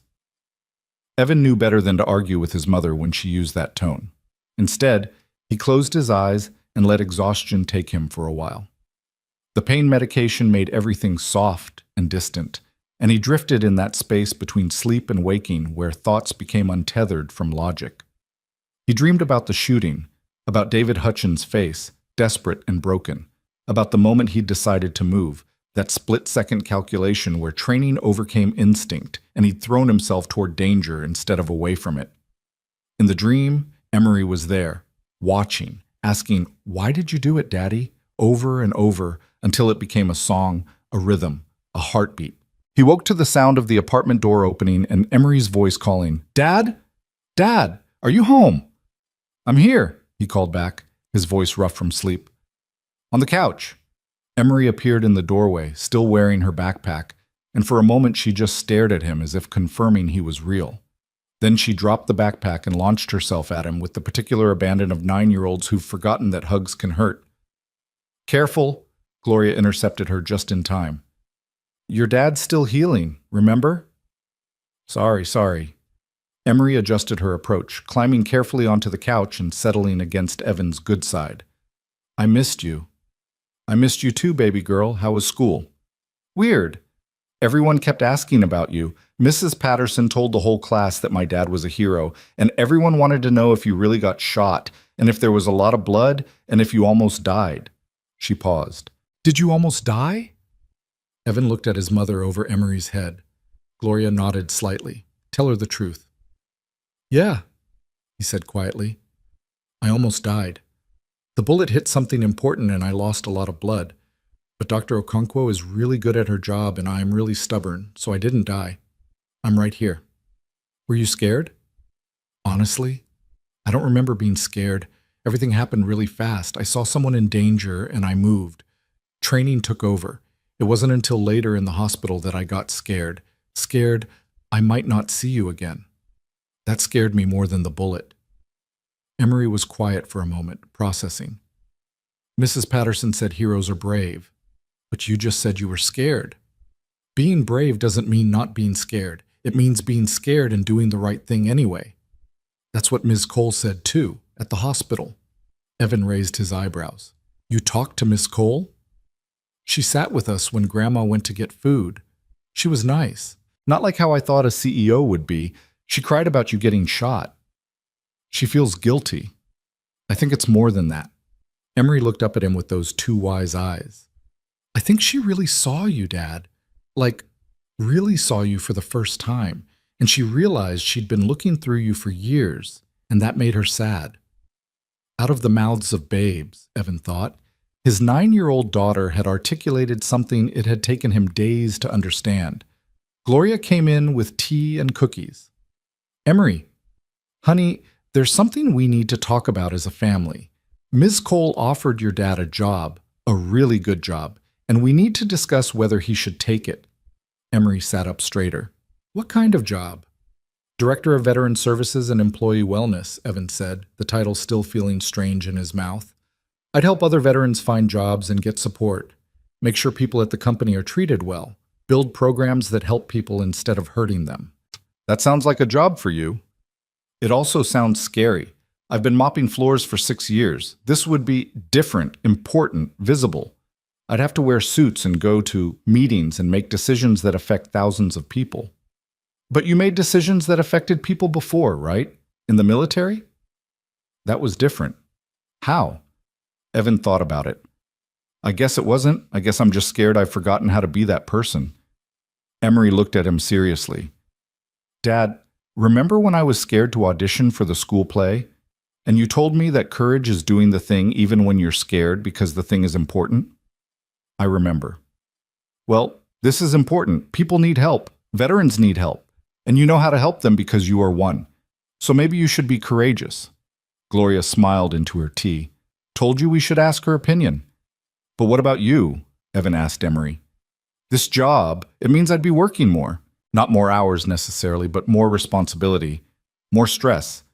What if I bring that stress home? You already brought stress home. You just hid it better. I heard you sometimes, late at night, worried about money, about bills, about how you'd pay for things.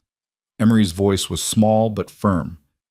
I'd rather have a dad who's stressed because he's helping people than a dad who's stressed because he's pretending to be smaller than he is. The observation hit Evan squarely in the chest, painful and true. When did you get so wise? He asked. I've always been wise. You just don't listen because I'm a kid. That's fair. They sat together for a while, this little family of 3, until Gloria stood and announced she was making dinner. Emery went to do homework, and Evan was left alone with his thoughts and Miranda's business card, and a decision that suddenly felt less impossible. He picked up his phone and dialed before he could talk himself out of it. Miranda answered on the second ring. Evan? Director of Veteran Services and Employee Wellness, that's the title? Yes. Why? Because titles matter. They tell people who you are and what you do, and that title tells people I matter, that veterans matter, that employee wellness isn't some HR checkbox but a real priority. Exactly. That's exactly right. Evan took a breath. I want 3 things before I say yes. Anything. First, I want autonomy, real autonomy. I build the program my way, using methods that actually work, without corporate interference or bureaucratic red tape. If you're hiring me for my expertise, you have to trust that expertise. Done. You report only to me, and I'll run interference with anyone who tries to micromanage you. Second, I want a team budget large enough to make real change. Not symbolic gestures, real, meaningful programs that actually help people. Name a number. $5 million annually to start, more as the program grows. Miranda didn't hesitate. Done. What's the third thing? David Hutchins, the man who shot me. I want him in the program. First participant. Full support. Mental health treatment, job training, placement assistance, the whole thing. If this program is about helping broken people, we start with the person who broke the hardest. There was a long pause. Then Miranda's voice, thick with emotion. You're serious? Completely. David didn't wake up one day and decide to hurt people. He was ground down by a system that didn't value him. If we can help him, really help him, then we prove the program works. We prove people can heal. The optics of that are complicated. I don't care about optics. I care about doing what's right. David needs help, not just punishment. Are we serious about helping people or not? Another pause. You're right. You're absolutely right. I'll make it happen. Anything else? Yeah, one more thing. I want you to meet with every employee who was terminated in the last 5 years. Not send a representative, you, personally. Look them in the eye. Hear their stories. Understand what your decisions cost. That's going to be painful. Good. It should be. You need to feel it. We both do. If we're going to build something better, we have to fully understand what we broke first. Okay, I'll do it. All of it. Miranda's voice was steady. Does this mean you're accepting the position? Evan looked around his modest apartment, looked at Emery's homework spread on the table, looked at the photo on the wall, him and Sarah and baby Emery, back when the world was simpler and loss was still theoretical. Sarah was smiling in that photo, her head on his shoulder, completely unaware that cancer was already growing in her body. If she were here now, what would she tell him? She'd tell him to be brave. She'd tell him that playing small served no one. She'd tell him that Emery needed to see her father using his gifts, not hiding them. Yes, Evan said, I'm accepting the position. When do I start? Whenever you're medically cleared. Dr. Okonkwo said minimum 6 weeks of recovery, so let's say 8 weeks to be safe. That gives us time to prepare, to set up your office, to hire initial staff. And Evan? Yeah? Thank you for saying yes, for giving me a chance to help build something meaningful, for believing this can work. Don't thank me yet. Wait until you see me try to navigate corporate politics in a cheap suit. Miranda laughed. A real laugh, genuine and warm. We'll get you proper suits, and you'll be fine. You commanded trauma teams under enemy fire. Board meetings are nothing compared to that. After they hung up, Evan sat in the gathering darkness of his living room, processing what he'd just agreed to. Part of him was terrified, but a larger part, the part he'd been suppressing for 6 years, felt something he hadn't felt in a long time. Purpose. 3 days later, Evan received a thick envelope via courier.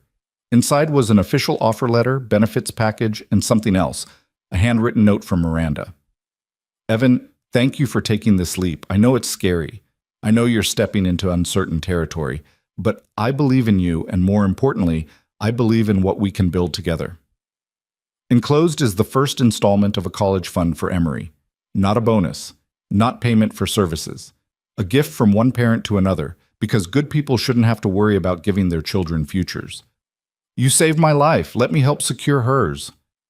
Miranda. The check was for $50,000. Evan stared at it for a long time.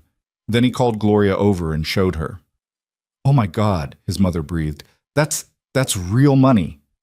That's life-changing money. Are you going to accept it? Evan thought about pride, about independence, about the difference between charity and genuine care. He thought about Emery and the future she deserved, a future where college was possible, where opportunities weren't limited by what her father could afford, where dreams didn't die because of tuition bills. Yeah, he said finally, I'm going to accept it because she's right. Good people shouldn't have to choose between pride and their children's futures. And I'm choosing Emery, always Emery. He deposited the check the next morning and opened a dedicated college savings account. That evening, over dinner of Gloria's famous meatloaf, he told Emery about the job offer and what it meant. So you're going to be important again? She asked. I was always important. But yes, I'm going to be visible again. People will know my name, know what I do. And that means people might approach you at school, ask questions, maybe even try to take pictures or write stories. Are you okay with that? Emery considered this seriously. Will you still help with my homework? Every night. Will you still make pancakes on Sundays? Every Sunday. Then I'm okay with it, as long as you don't stop being my dad and become just some important person I don't know. Evan reached across the table and took her hand. That will never happen, I promise. You're my priority. Always. Everything else comes second. Okay then, you should take the job. And Dad? Yeah? I'm proud of you for being brave enough to be you again. The words broke something open in Evan's chest, something that had been locked tight since Sarah's death, since his decision to become invisible, since he'd started believing that safety meant smallness. He pulled Emery into a hug and let himself believe, just for a moment, that maybe she was right. Maybe being brave enough to be yourself was the ultimate act of heroism. Maybe the shot that changed everything hadn't just saved Miranda Cole's life. Maybe it had saved his too. 1 year later, the lobby of Halden Financial Tower looked the same, but felt entirely different. The marble floors still gleamed under designer lighting. The security desk still stood guard at the entrance. The elevators still carried people to their various floors with mechanical efficiency. But something fundamental had shifted in the building's atmosphere. Something you could feel the moment you walked through those glass doors. People smiled more. They made eye contact. They stopped to hold doors for each other, to ask how someone's day was going, to treat janitors and security guards and mail clerks with the same courtesy they showed executives. The transformation hadn't been instant or easy, but it had been real. Evan Merrick stood in that lobby on a Wednesday morning, watching employees arrive for work, and marveled at how much had changed. He wore a tailored navy suit, one of 6 Miranda had insisted on buying him, claiming that directors needed to look the part even if they didn't feel it. His chest still twinged sometimes where the bullet had carved its path, a permanent reminder of the day everything shifted, but mostly he felt good, strong, present, purposeful. "Mr. Merrick!" He turned to see Susan Chen, the executive floor receptionist who'd been there the day of the shooting, hurrying toward him with a clipboard and an anxious expression. "The setup crew just finished in the auditorium," she said. "Mrs. Cole wants you to do a final walkthrough before people start arriving.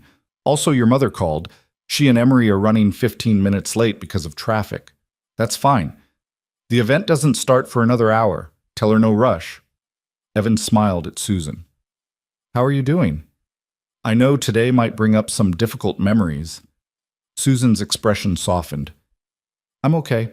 Better than okay, actually. I've been seeing that therapist the company provides. Did you know we have those now? Free mental health services for all employees? That's because of you, Mr. Merrick. That's your program. It's all of our program. I just helped build the framework. Don't be modest. Everyone knows you're the reason things changed around here." Susan glanced around, lowered her voice. "There's a betting pool in accounting about how long until you get promoted again. Current odds favor you making VP within 2 years. Evan laughed. "Tell accounting to save their money. I'm exactly where I want to be." And it was true.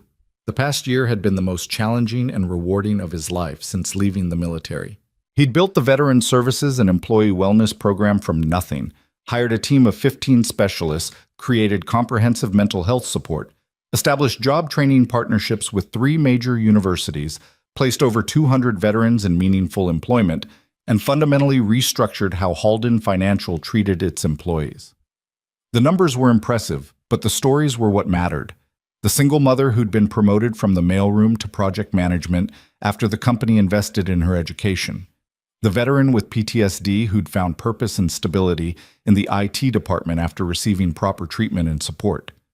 The dozens of employees who'd privately thanked Evan for creating a workplace where they felt valued as human beings, not just assets on a balance sheet.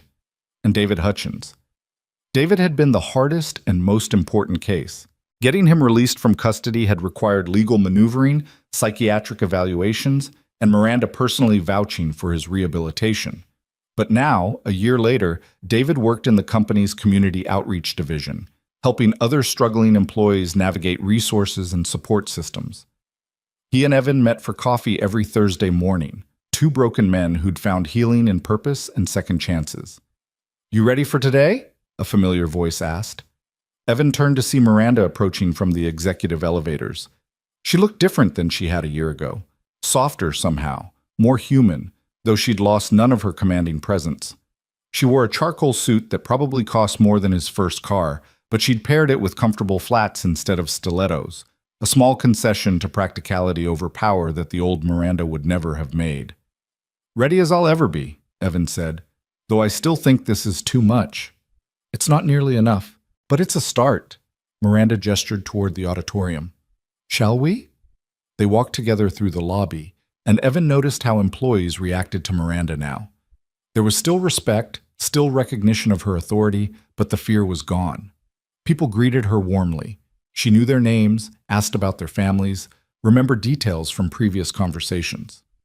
The Ice Queen had melted, revealing the human being underneath. The auditorium had been transformed for Family Appreciation Day, an event Evan had proposed 6 months earlier as a way to honor the families who supported Halden Financial employees. The space was decorated with photos submitted by employees, kids at soccer games, partners at weddings, elderly parents being cared for, pets wearing ridiculous costumes, all the beautiful chaos of real human lives happening outside corporate walls. But the centerpiece was what made Evan's throat tight. Against the far wall, mounted on dark wood and surrounded by soft lighting, was a bronze plaque. Above it, etched in elegant lettering, in honor of those who serve without being seen. And below the words, a photograph. Evan in his Navy uniform, younger and unwounded, standing with his trauma team somewhere in Afghanistan. He remembered when that photo was taken, just hours after they'd saved 3 Marines from a vehicle explosion. He'd been exhausted and wired and intensely aware of how fragile life was. He still felt that way. But now he was doing something about it. "You hate it," Miranda said, misreading his silence. "I don't hate it. Evan struggled to find words. "It feels strange, being seen this way, being recognized. For so long I worked really hard to be invisible. And now you're teaching all of us that invisibility isn't safety. It's slow death." Miranda moved to stand beside him, looking up at the plaque. "That photo was taken 3 months before you pulled my father out of a burning building. Did you know that? I found it in your military records. You'd already saved dozens of lives before you saved his, before you saved mine. I was doing my job. You were being a hero. There's a difference." Employees began filing into the auditorium, families in tow. Children ran between chairs, excited to see where their parents worked. Partners looked around with interest, finally getting to tour the mysterious place that claimed so much time and energy. Elderly parents moved slowly through the space, proud and curious. Evan spotted Emery the moment she entered, Gloria right behind her. His daughter had grown in the past year, taller, more confident, her dark hair longer and pulled back in a French braid that Gloria had probably spent 20 minutes perfecting. She wore a navy dress that matched his suit, a detail they'd coordinated that morning over breakfast. "Dad!" She waved enthusiastically, all 9-year-old energy and joy. Evan smiled and waved back, his heart doing that thing it always did when he saw her, expanding with love and gratitude that she was his, that he got to be her father, that they'd both survived their various losses and were still standing. Gloria gave him a thumbs up and mouthed, "You've got this," before steering Emery towards seats in the front row. More people arrived. Michael Torres with his husband and their twin toddlers. Janice Hammond with her teenage daughter who wanted to study business. Robert Chen with his wife, the woman who'd been his partner for 47 years. Susan Chen with her elderly father who'd immigrated from Taiwan in the 1970s and built a life around hard work and sacrifice. And in the back, trying to remain inconspicuous, David Hutchins sat alone.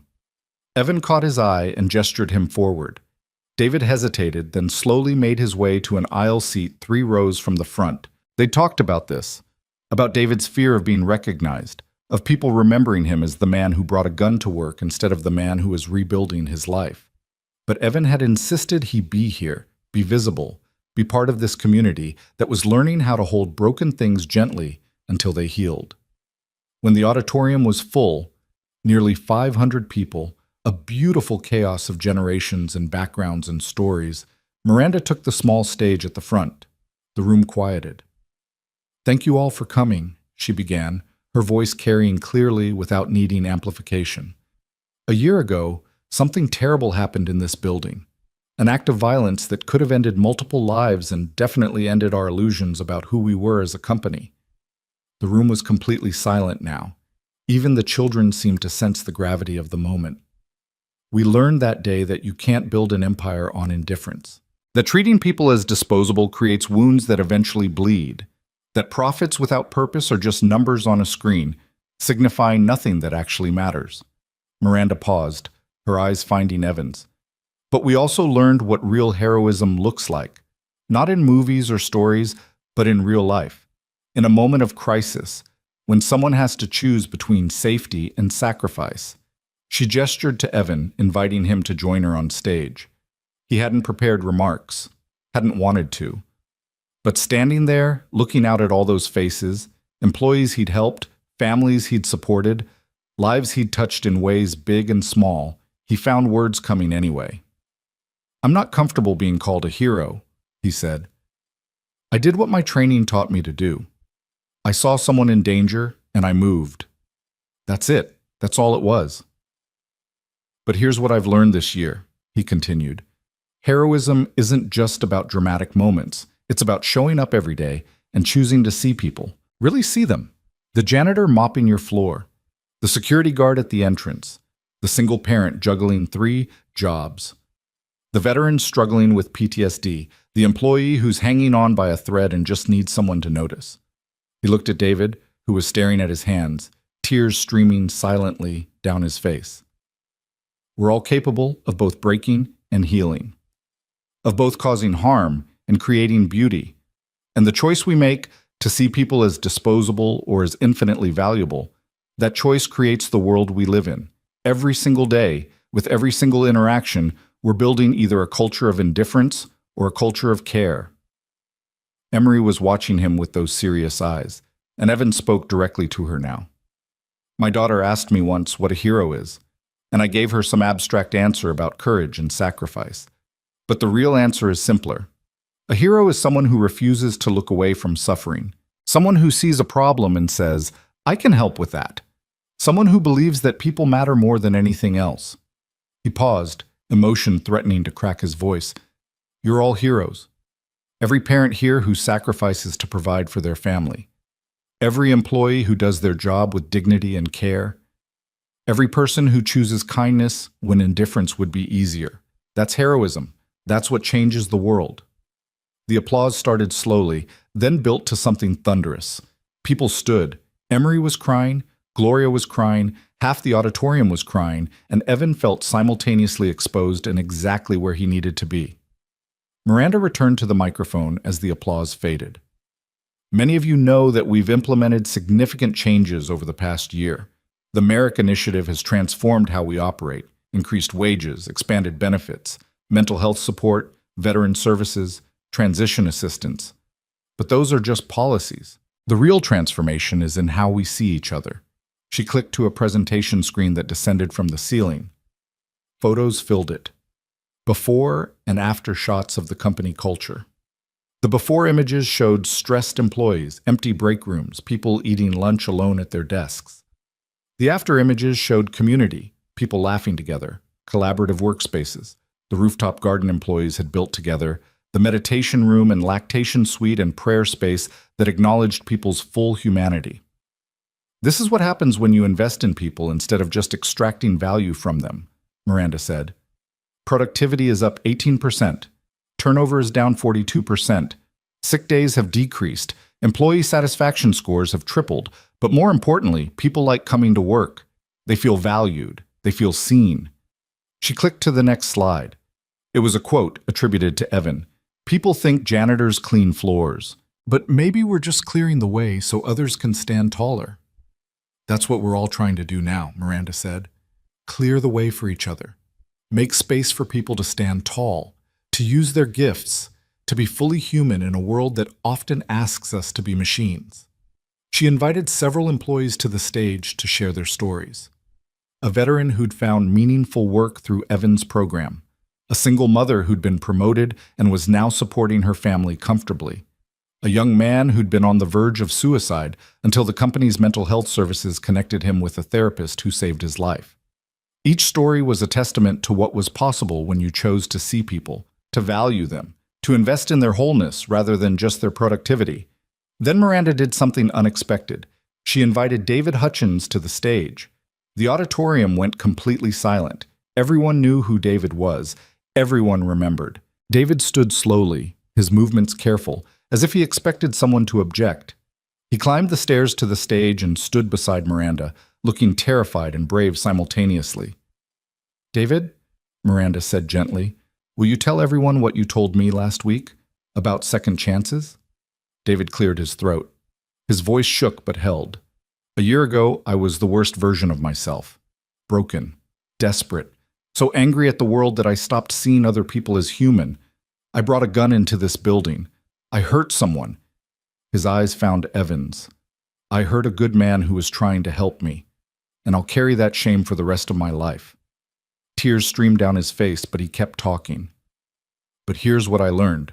Shame can either destroy you or transform you, and the difference is whether anyone offers you grace. Mr. Merrick offered me grace. Ms. Cole offered me grace. This company, against all logic and legal advice, offered me grace. They didn't erase what I did, but they didn't let it define me forever either. He pulled out a photograph from his pocket. This is my daughter, Emma. She's 12 now. For a while, she was so ashamed of me she wouldn't speak to me. But last month, she came to visit me at work. She saw what I do here, helping other people who are struggling, being the support I wish I'd had. And she said, "Dad, I'm proud of you." That's what second chances look like. That's what grace creates. David turned to Evan. "Mr. Merrick, I know sorry will never be enough, but I'm going to spend the rest of my life trying to be worthy of what you gave me, what you all gave me, a chance to be better than my worst moment." Evan stood and embraced David. The auditorium erupted in applause, but Evan barely heard it. He was thinking about how many people never got this, never got the chance to heal, to grow, to become more than their trauma, and how revolutionary it was to build a company, a culture, a world where healing was possible. When the formal program ended, the auditorium transformed into a reception. Tables were loaded with food, not just corporate catering, but dishes from employees' diverse backgrounds, a potluck that honored the beautiful multiculturalism of their workplace. Children played games in one corner while adults networked and shared stories and built connections that transcended office hierarchies. Evan found himself surrounded by people wanting to thank him, to share their stories, to tell him how the programs he'd built had changed their lives. He listened to each one, truly listened, because that was what this was all about, making space for people's stories, their struggles, their humanity. Gloria approached with Emery, who was carrying a rolled-up piece of paper. "Dad, I made something for you," Emery said, suddenly shy. "For the ceremony, but I didn't know if it was good enough to give you in front of everyone." "Whatever it is, it's good enough. You made it." Emery unrolled the paper. It was a drawing, crayon and marker, the kind of art 9-year-olds make that's simultaneously childish and profound. The image showed Evan in his Navy uniform and in his janitor uniform and in his current business suit, all three versions standing side by side holding hands. Above them, in Emery's careful handwriting, "My dad, always a hero, no matter what he wears." Evan's vision blurred with tears. This is perfect." "You mean it?"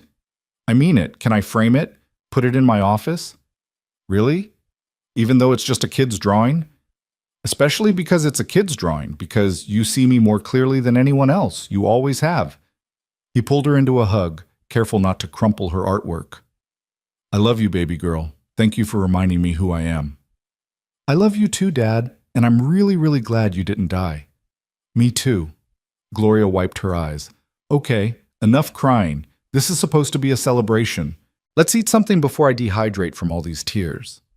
As they moved toward the food tables, Miranda intercepted them. "Mrs. Merrick, Emery, I'm so glad you could be here." "Wouldn't miss it," Gloria said warmly. The relationship between these two women, Evan's mother and the CEO he worked for, had evolved over the year into something like friendship. They met for coffee monthly, two strong women who'd both learned hard lessons about visibility and value. "Emery," Miranda said, crouching to the girl's level, "your father tells me you're interested in science, that you want to be a doctor?" Emery nodded enthusiastically. "A trauma surgeon, like the one who saved my dad." Dr. Okonkwo would be honored to hear that. "I actually invited her today. She's around here somewhere. Would you like to meet her? Ask her about being a surgeon?" Emery's eyes went huge. "Really? Really? Come on, I'll introduce you." Miranda led Emery away, and Gloria turned to Evan with a knowing smile. "That woman is determined to give your daughter every opportunity in the world. She's determined to give everyone opportunities. That's kind of her thing now. It's a good thing. A really good thing." Gloria squeezed his arm. "I'm proud of you, baby, for saying yes to this job, for being brave enough to be visible again, for teaching that little girl that hiding who you are doesn't keep you safe. It just keeps you small. I learned that from you, Mom. You never let me hide. even when I wanted to. That's what mothers do. We see our children's potential even when they can't see it themselves, and we're annoying about it until they figure it out. Evan laughed, feeling lighter than he had in years. The weight he'd been carrying, grief over Sarah, guilt over surviving, fear about being seen, hadn't disappeared, but it had shifted into something more manageable, something he could carry without it crushing him. Across the room, he saw Michael Torres introducing his husband to some colleagues, both men beaming with pride. Saw Janice Hammond's daughter asking animated questions about business strategy, already dreaming of her own career. Saw Robert Chen showing his wife the photograph of Evan that hung on the wall, explaining how this young veteran had saved his life twice without knowing who he was. Saw employees from every department, every level, every background, mixing and laughing and building community. This was what was possible when you chose to see people, when you valued humanity over profit, when you believed that everyone, from the CEO to the janitor, mattered equally and deserved dignity. As the afternoon stretched toward evening, Miranda called everyone back together for one final announcement. "Before you all head home," she said from the stage, "I want to share something. This year, Halden Financial Corporation achieved record profits. We're up 23%, our highest growth in a decade." Applause filled the room, but Miranda held up her hand. "But here's what I'm most proud of. We achieved those profits while also achieving record employee satisfaction, record retention, and record community investment. We proved that you don't have to choose between profitability and humanity. That treating people well isn't just the right thing to do, it's also good business." She paused, her eyes finding Evan's. "A year ago, a janitor I'd never bothered to see threw himself in front of a bullet for me. And in doing so, he showed me everything that was broken about how I'd built this company, about how I'd lived my life. He gave me a second chance to be better, to do better, to build something that actually matters." Miranda's voice thickened with emotion. "So I'm announcing today that we're establishing the Merrick Foundation for Workplace Dignity. It's a separate nonprofit, funded with $50 million from company profits, dedicated to helping other corporations transform their cultures. To teaching what we learned, that people aren't resources to be exploited, but humans to be valued. And Evan Merrick will serve as executive director." The room exploded with applause and surprised shouts. Evan stared at Miranda, completely blindsided. She smiled at his shock. "We can discuss details later, but Evan, what you built here needs to exist everywhere, and you're the person to make that happen." The rest of the evening passed in a blur of congratulations and questions and excitement. By the time families started heading home, Evan's head was spinning with possibilities and responsibilities and the sheer magnitude of what Miranda had just offered him. As the auditorium emptied, he found himself standing alone in front of the bronze plaque with his photograph. In the image, he looked young and determined and certain of his purpose, a man who ran toward danger because that's what needed doing. He wasn't that man anymore. He was older, scarred, more aware of costs and consequences. But maybe he was also wiser. Maybe he'd learned that running toward danger wasn't just about bullets and bombs. It was about running toward truth, toward authenticity, toward building a world where everyone got to be fully seen and valued. "Dad?" He turned to find Emery approaching, Gloria having given them this moment alone. "Yeah, baby. Was today what you wanted? When you took this job, is this what you imagined?" Evan thought about it. A year ago, lying in a hospital bed, he'd imagined stability and salary and the ability to provide for his daughter. He'd imagined using his skills to help people, to make small differences in individual lives. He hadn't imagined this, hadn't imagined standing in an auditorium full of people who'd been transformed by programs he'd built. Hadn't imagined being offered the chance to scale that transformation, to help change workplace culture across entire industries. Hadn't imagined his 9-year-old daughter looking at him with such pride that it made his chest ache. "No," he said honestly. "I imagined something much smaller, much safer. This is bigger and scarier and more important than anything I imagined." "Are you going to do it? The foundation thing?" "What do you think?" Emery considered seriously. "I think Mom would want you to do it. I think she'd say, 'Evan, you have gifts and you need to use them to help people because that's what gifts are for.'" The invocation of Sarah, coming from their daughter's lips in her mother's imagined words, broke something open in Evan's heart. "You're right," he said, his voice rough. That's exactly what she'd say. "Then I think you should do it, because I want to grow up knowing my dad changed the world. That he didn't just save a few people, he saved the way people think about each other. That's—" Emery searched for words. "That's the biggest kind of hero there is." Evan pulled his daughter close, this wise, wonderful person he'd somehow been trusted to raise. "When did you get so smart?" "I've always been smart. You just notice it more now because you're not as scared anymore." She wasn't wrong. The fear that had driven him into invisibility, that had convinced him safety meant smallness, had finally loosened its grip. Not disappeared. It would probably always be there, a quiet voice questioning whether he was enough, whether he could do this, whether he deserved to be seen.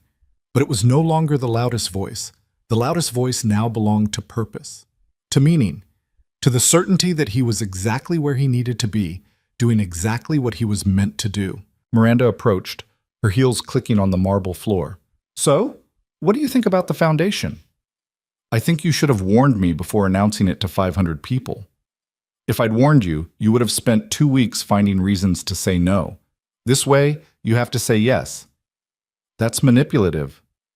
"That's leadership." Miranda smiled. "But seriously, no pressure. If you want to keep building the internal program, that's valuable too. The foundation is just an offer, a possibility." Evan looked at his daughter, who was watching him with complete confidence in whatever he'd decide.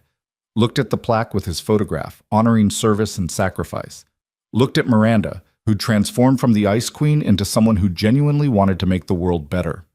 "I'll do it," he said, "on one condition." "Name it." "David Hutchins comes with me, as associate director. He knows what it's like to be broken by corporate culture. He needs to be part of building something better." Miranda didn't hesitate. "Done." "Anything else?" "Yeah, we do this right. No cutting corners, no compromising values for convenience. We build something that actually helps people, not something that just looks good in press releases." "I wouldn't want it any other way." They shook hands, sealing an agreement that would eventually transform workplace culture across dozens of industries, helping hundreds of thousands of employees find dignity and value in their work. But in that moment, it was just two people who'd survived trauma and chosen to build something beautiful from the wreckage. As they walked toward the exit, Evan took one last look at the auditorium. Empty now, except for cleaning crews who were clearing away the evidence of celebration. He thought about the man he'd been a year ago, invisible, small, hiding who he was to feel safe. And he thought about who he was now, visible, growing, using his gifts to help others find their own. The bullet that had torn through his chest had also torn through his illusions about safety and invisibility. It had forced him to confront the truth he'd been avoiding. You can't protect yourself from pain by refusing to be seen. You just guarantee that your life will be smaller than it needs to be. Outside, the city was alive with evening energy. Traffic and voices, and the constant pulse of millions of people living their lives, chasing their dreams, surviving their struggles. Somewhere in that crowd was the next David Hutchins, the next person on the edge of breaking. Somewhere was the next company grinding down employees until their humanity cracked. Somewhere was the next veteran struggling to find purpose after service. The next single parent working 3 jobs and still falling behind. The next person who just needed someone to see them, really see them, and say, "You matter." That was the work now. Not just fixing what was broken at Halden Financial, but helping create a world where fewer people broke in the first place, where companies valued humans over profits, where everyone, from CEO to janitor, was treated with dignity and respect, where nobody had to choose between being seen and being safe. It was ambitious, maybe impossible. But Evan had learned something about impossible things. Sometimes they just needed someone brave enough to try. "Dad," Emery said as they walked to the subway, "can I tell you something?" "Always. I used to be scared that you'd do something heroic again and die. But now I'm not scared anymore, because I understand what you were trying to teach me." "What's that?" "That being a hero isn't about dying for something. It's about living for something, about waking up every day and choosing to see people and help people and build things that matter. That's harder than dying. That takes more courage." Evan stopped walking. looked at his daughter, this incredible person who saw the world with such clarity and wisdom. Who taught you that? You did, by being you.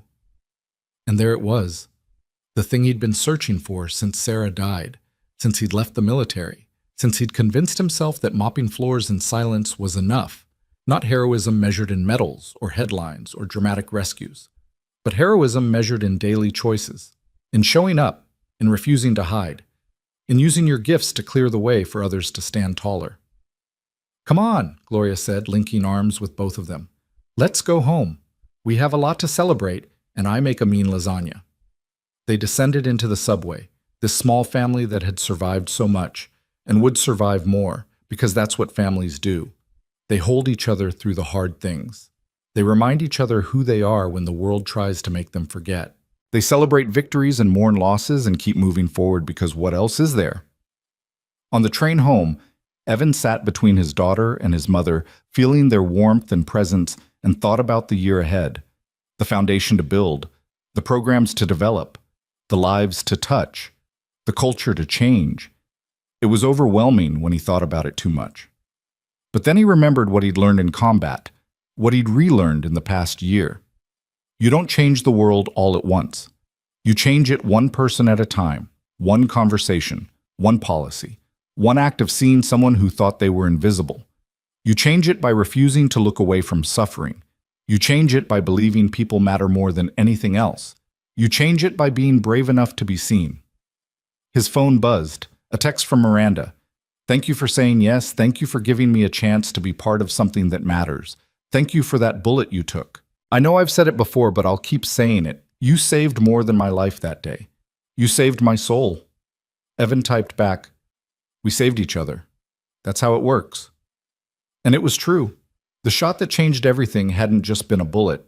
It had been a catalyst, a moment that forced everyone involved to confront who they were and who they wanted to be. It had broken them open so they could heal differently, better, more fully human. The train rattled through the tunnel, carrying them home through darkness toward light, and Evan closed his eyes and let himself feel it all. The pain of the past, the possibility of the future, the overwhelming gift of the present moment where he was alive and seen and surrounded by people he loved. He thought about the bronze plaque in the Halden financial lobby, about the words etched above his photograph, in honor of those who serve without being seen. But he wasn't invisible anymore. None of them were. They'd all been seen, finally and fully, and in that seeing they'd been transformed. That was the real miracle, not the survival, the transformation. And the story wasn't over. It was just beginning.